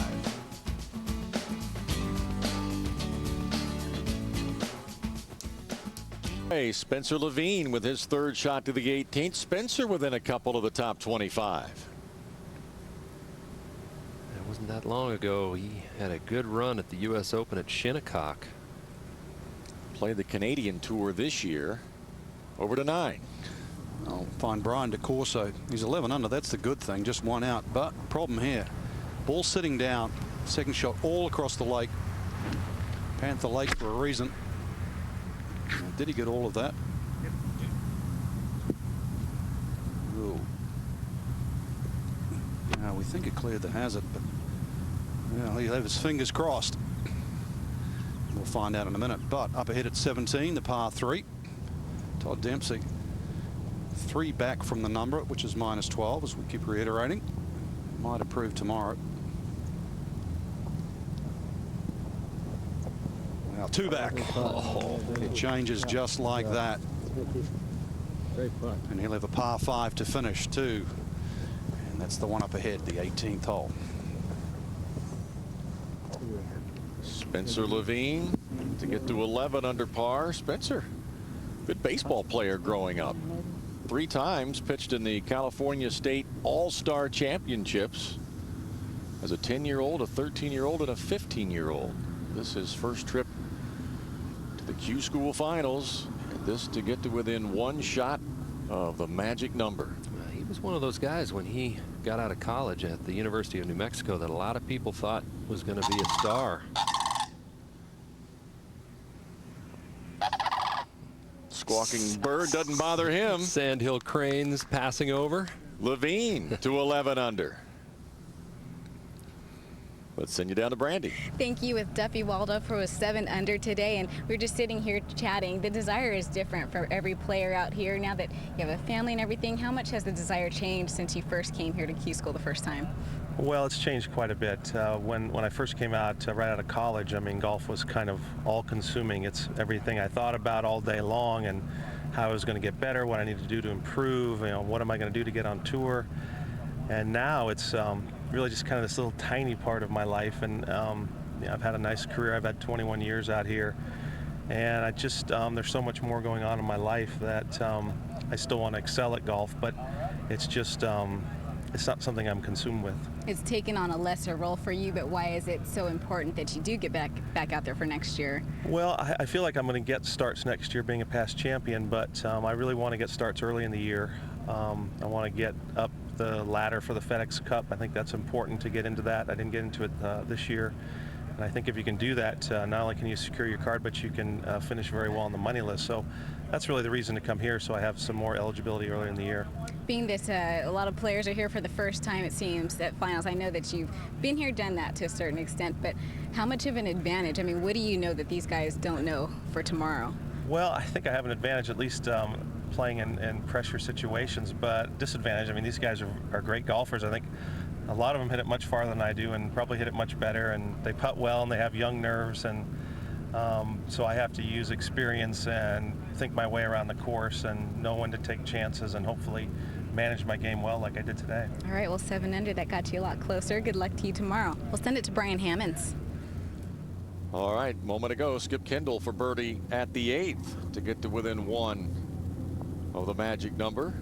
Skip was a winner on the Nationwide Tour this year. Had a run at the top 25 on the money list. Over to 9. Well, we saw DeCorso's second shot. Managed to get a club on it here. So he might find himself a little lucky. But he'll have some 15 feet left for par. Let's go all the way back to the 6th hole. And Frank Lickliter with a birdie opportunity. And after hitting a 6-iron in here just below the hole, fresh in your memory, a hole on the back right corner. two-tiered green just on the very top of that second tier. 2 under par for his round, 26 for the event. Miss for birdie.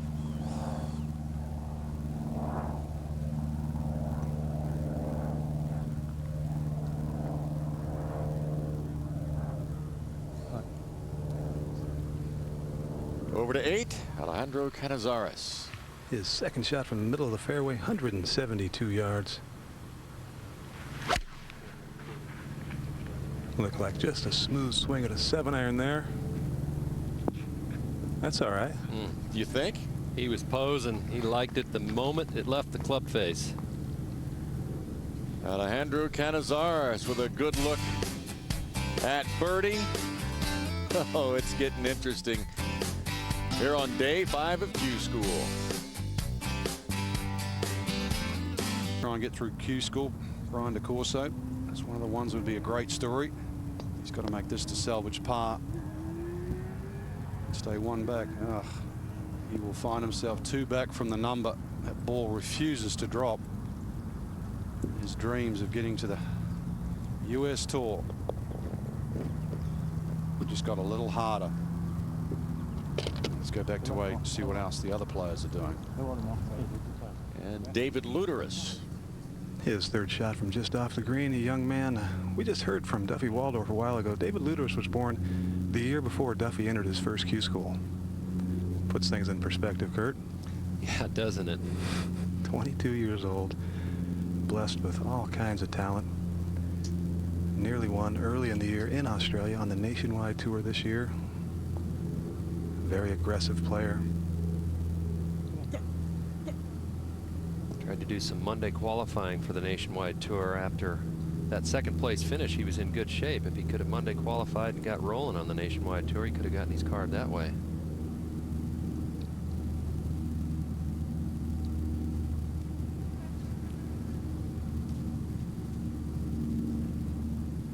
Under par in his round today, though. He's in great shape at 16 under total. Back of 17. This is the par 3. BJ State came so close to getting his card this year. The Nationwide Tour. But close isn't good enough. Finds himself here for 108 holes of sheer torture. And torture for a reason. It isn't stopped. It isn't over.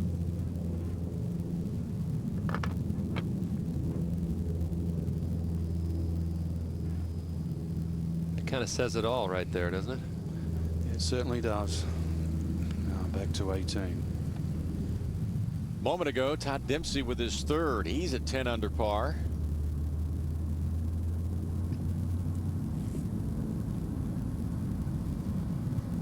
Must not have had a very good lie in that front bunker. Hit it like it might have been sitting down, tried to make it run. Made the birdie at 17 to get to 10, but he's gonna have to roll in a long one to birdie the 18th as we take a look at those at the top of the leaderboard. But our focus has been and will continue to be as we look ahead to Monday's final round on the bubble. You see Alejandro Canizares at 13 under, and he has a chance to get a little more breathing room. And a very good chance here. At 24 years old, the wily veteran in this group. Luteris 22, Dustin Johnson 23.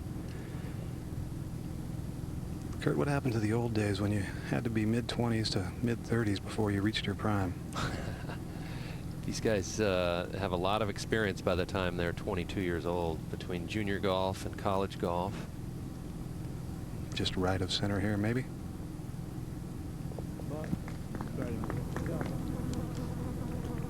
A rough front 9, which was the backside. He started on the backside today. He shot 39, but he has got it rolling. He's 4 under on the front. Got it back together. Over to 7. Well, there is Tommy Two Gloves into the par 5, second shot. He's going for it. Quick backswing. Good shot. He has excelled this week. Now back to 18. Now Todd Dempsey with a long look at birdie. Out of a low spot in the green over there, up the hill. One of the slowest putts you'll find out there. No surprise that he didn't get it to the hole. He's not in yet.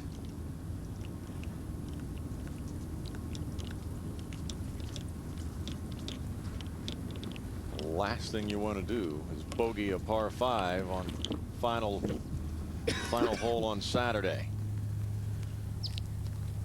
Now the 7th hole, par 5, tee shot, Lickliter. And 562 yards. Just about everybody in the field can reach this in 2 if they hit a good drive. And that ball's heading towards the right rough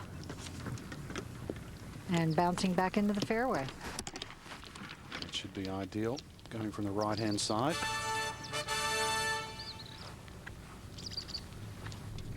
Now, up ahead, 9th hole, Skip Kendall. He still holds the record for most PGA starts without a win. So he's trying to lose. Second shot.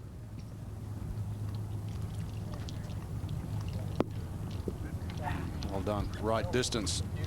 Now back to the tee. Canizares. First to play after that birdie on 8. A little bit of an intimidating tee shot here. Water up the right, and a lot of players hitting it in the left rough here, which makes that second shot a little more daunting. Not a long hole. I guess when you're 24, Frank, you don't even see that lake. Well, I think you can, when you're that young, you sort of have that conservative, carefree attitude. I know that's an oxymoron, but that's sort of the right way to play if you can afford to do it. Now back to 18. Todd Dempsey now for par to stay at 10 under. Pretty straight putt, still into the green and uphill. All right. That'll make him feel a little bit better to save that par. Back to the 7th. Par 5. There's Tommy Rainey. Luxury of an eagle putt here. You can imagine there's a little bit of pressure on when you go on a show like the Big Break. A lot of people don't take you seriously. I think the scores start to speak for themselves, though. And Kurt, you know, when you see a guy wear 2 gloves, you know, you just sort of think, well, he can't play. That and the Big Break, and you think, oh, well, that's kind of a sideshow, sort of a, you know, a reality TV show, but he's absolutely putting all of that behind him and showing everybody that he has the kind of game to qualify here. Yeah, maybe he's just a little bit better than we all thought. Certainly than most of the field thought. I think he's a grinder. You know, he wants it bad, and he's not afraid. You've got to think in his situation. Imagine like that sort of guy getting on the regular tour. Feast or famine? Looks like we're going to find out. That's for sure. If you can just shake off the nerves. Now back to the 9th hole. Skip Kendall after that second shot. Downhill putt, should break a little left to right. And Kurt, you were saying, you know, it's nice to see Skip taste some success on the nationwide tour. It really set him up for a good year out there, Frank. He won in Louisiana, which was in March, and so he was off to a great start. And unfortunately, he was one of the 2 guys right at the end of the year that fell out at the Nationwide Tour Championship. He missed keeping his card, well, being 25th or better, by I think one shot, which $1,094. I mean, that's why, you know, all year long, Frank, people kind of get tired of hearing it, but that's why every shot can matter. You know, you don't like to see a player give up out there on any one round, especially after they've made the cut, because that $1,000, I mean, that's just one stroke, one putt here or there, one shot. I mean, if he'd have birdied the last hole at the Nationwide Tour Championship, the 72nd hole, he's playing the PGA Tour next year for sure. So, to remove any doubt, he's got to make a few more birdies. This is his last hole of the day. Bring it out. Get it. Yeah. Well done. So he is 1 behind the number, -11, but he's fighting. Now let's go back to Brandy Seymour. Thank you. A 23-year-old Spence Levine, who had around a 4 under today to get to 11 under and played your college golf at University of New Mexico. Being that you haven't been here before to finals, is it less of an issue as far as pressure because you didn't really know what to expect coming out here? I mean, probably, as far as I know. But I know, you know, I've heard so many stories from a bunch of people about, you know, how stressful it is, and, you know, stories about, you know, making a number on certain holes and stuff. So, but I'm just happy to be here. You know, I was just happy I got through second stage. I was kind of gagging it coming in at second stage. I barely got here, so I'm just happy to be here, you know, and I'm just trying to, you know, play as hard as I can. This feels like less pressure to you, though, than second? Well, so far, I'm sure tomorrow probably won't, but I'm going to try not to put too much pressure on myself. I know it's easier said than done, but I'm going to do my best. Being that you had a really successful year on the Canadian Tour, you're second on the money list, had a couple of wins out there. Do you feel like it's your time now, just at age 23, to be out there on the PGA Tour? You know, it's hard to say. I would like to, obviously. You know, I feel like my game's gotten better since I've been pro. When I first turned pro, I wasn't quite, you know, comfortable playing as a pro, but that was the same because when junior golf, I struggled like my first year, like at AJGA. Then the second year, I played good. College, I struggled at first, but then, you know, started playing good. And then, you know, now as a pro, I'm starting to, you know, go in the right direction. So I think it's just a matter of feeling a little more comfortable. I feel a little bit more comfortable as a pro now, so hopefully I can, you know, play well tomorrow so it can set up next year for me. All right, decent position, 11 under, heading into the final round. Send it to Brian Hammonds. Jim McGovern for birdie at the 8th. Jim has made it a little more interesting than he would have liked today. He's 1 over on the round. 14 under par. Coming off a birdie at the par 5 7th. That familiar stroke takes it way inside on the backstroke and then kind of hooks the ball up there. Not his best roll there. Back to 7. Tommy Gainey, awkward distance. It's also to get to whopping 20 under par. So Tommy Gainey looking for yet another big break. Who else might join him? Back while we're away, Frank Lickliter, second shot into the 7th hole. And this is a 4-iron on this par 5. Has to carry over this hazard, and that ball is right at the flag. Gets a friendly bounce. Beautiful shot. Up ahead to the 9th hole. Canizares after a perfect tee shot. 168 yards remaining to the hole. Right on plane.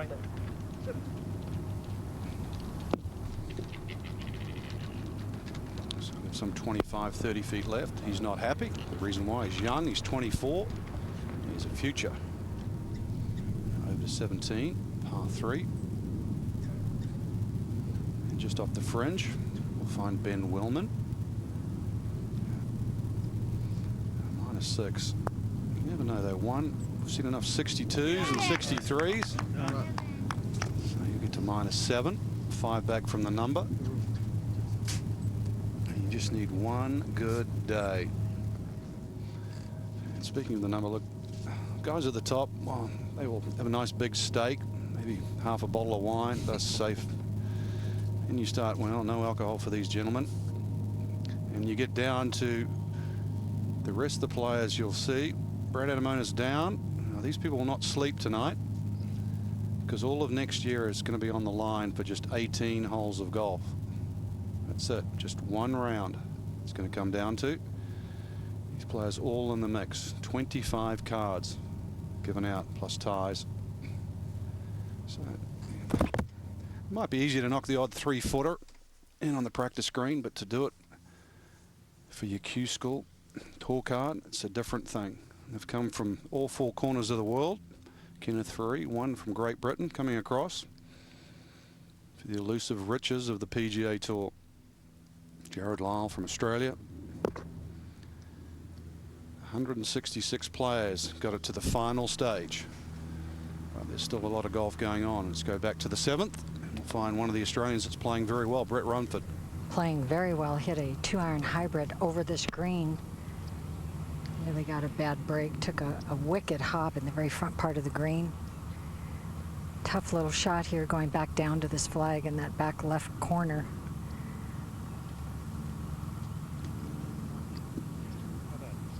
That was settle. What a shot. Excellent shot. Oh, that'll work. Up ahead to the 9th. Jerry Foltz has been entertained by the young Spaniard. Yes, by a group of young talent here. Canizares a little bit of a flair, as we've become accustomed to with the Spaniards, Frank, and the Kiwis. You're too kind. Well, I think it's the hat that does it. Maybe so. See a little to the right, if anything. That second shot was from 145 after that tee shot, not 168. Nonetheless, he still hit it about a club too far and left himself. It's a makeable putt. All of them are from this range out here because the greens are so nice, but a little bit downhill. Now, Jerry, you followed him a little bit yesterday. He seemed certainly not in awe of Q-School. No, not at all. And that's kind of the difference in the mentality between the young players now and the young players of yesteryear, so to speak. They come out of college and they come out of high school even at times believing that they're good enough, internally believing that they're good enough to compete against the best. And I think that's a product of growing up in the Tiger Woods era. Yeah, it doesn't hurt that he's an exempt player in Europe as well. I mean, he's won in Europe already, so he knows he has a place to play next year.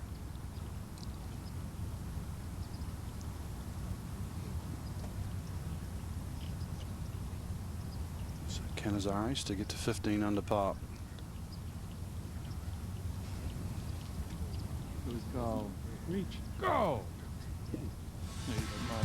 Alejandro Canizares, son of longtime European star Jose Maria Canizares, could be on his way to the PGA Tour. Nearing the end of day 5 of this 6-day marathon known as the 2007 PGA Tour qualifying tournament presented by Citi.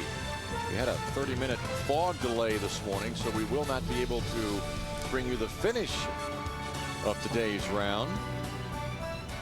We go to the 8th. Tommy Gainey from the fairway bunker. Should be far enough back from that lip to get it over, but he fatted it. Caught it heavy. Back one to the 7th. And Frank Lickliter after that second shot.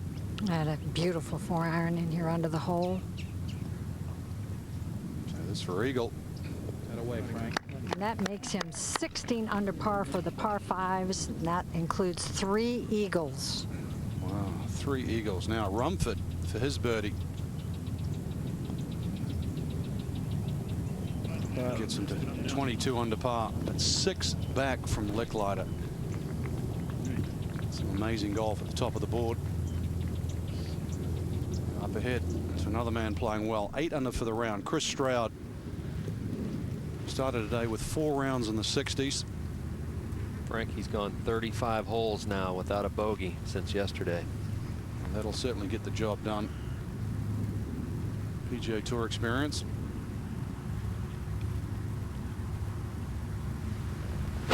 Just takes it a little on the outside.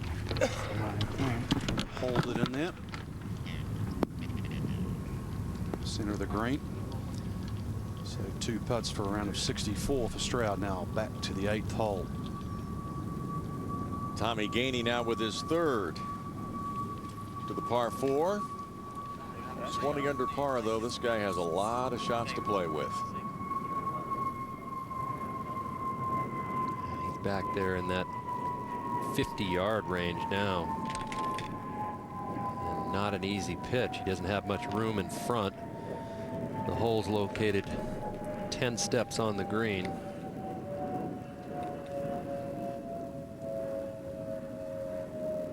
You got to think that he's done exactly what he has to do, taking a lot of the pressure off of himself going to Monday's final round. If you're hanging around the magic number, Monday would be very, very difficult for a guy that's been playing many tours his whole life. But when you play like this, no question, Monday's going to be a walk in the park for this guy. He's at 20 under par, looking to join the big time on the PGA Tour.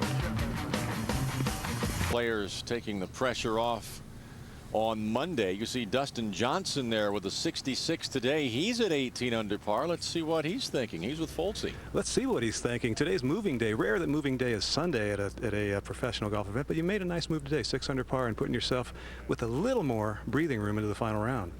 Yeah, I played well today, so it definitely, I don't know how much I moved up, but I just got done, so I guess I'll see you in a little while.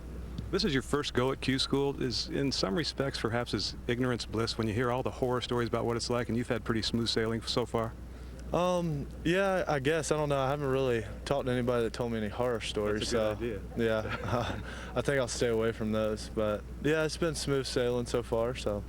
A lot of young players, peers of yours in college and maybe previous few years as well, come out of college believing that they are good enough to get straight to the PGA Tour. That's a different mentality than years past. Is that a product of just how great the college system has got, or is that a product perhaps of maybe growing up watching Tiger Woods play? I think it's a little bit of both. You know, all the college guys, you know, is so competitive, so all of them are very good. And, you know, also watching Tiger play, you know, it kind of makes you think you can do anything. What's your game plan for tonight and tomorrow? Go have some lunch right now and then go eat some dinner and probably go to sleep. Sounds pretty simple. Go get them tomorrow, young man. Thank you. Sounds like a pretty good game plan.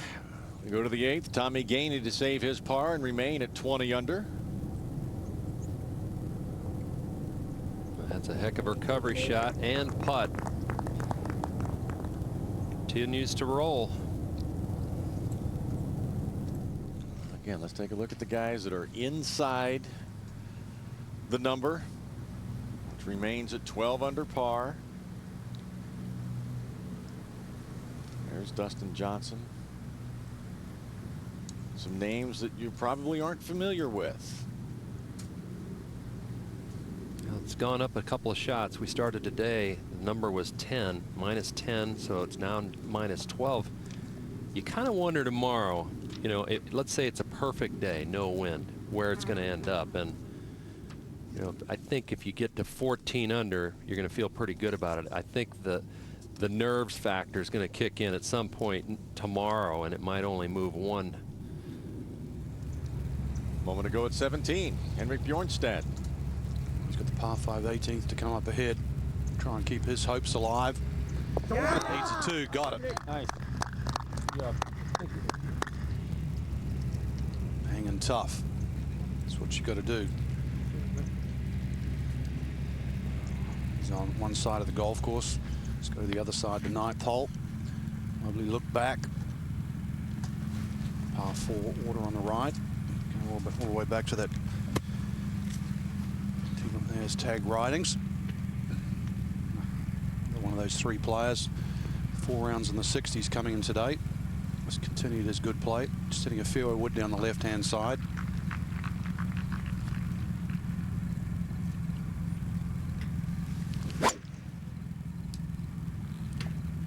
Just a little anxious.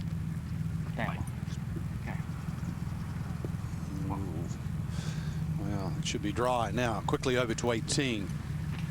The 3rd shot for Ben Willman. He's playing on the fully exempt Nationwide Tour card bubble at 7 under par. And a nice shot in there. It's important. I mean, you'd rather be fully exempt than conditional. The conditional status out of this PGA Tour qualifying school is not good for the Nationwide Tour. Back at the 8th, and our leader. And with a 7-iron in hand, worked last night. Yesterday we watched him hit some errant tee shots.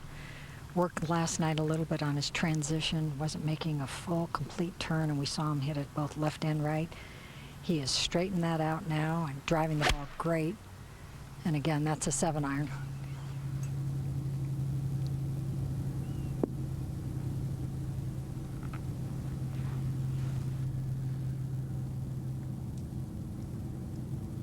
Over to the tee at 17. Another player from the Nationwide Tour, Jim Herman.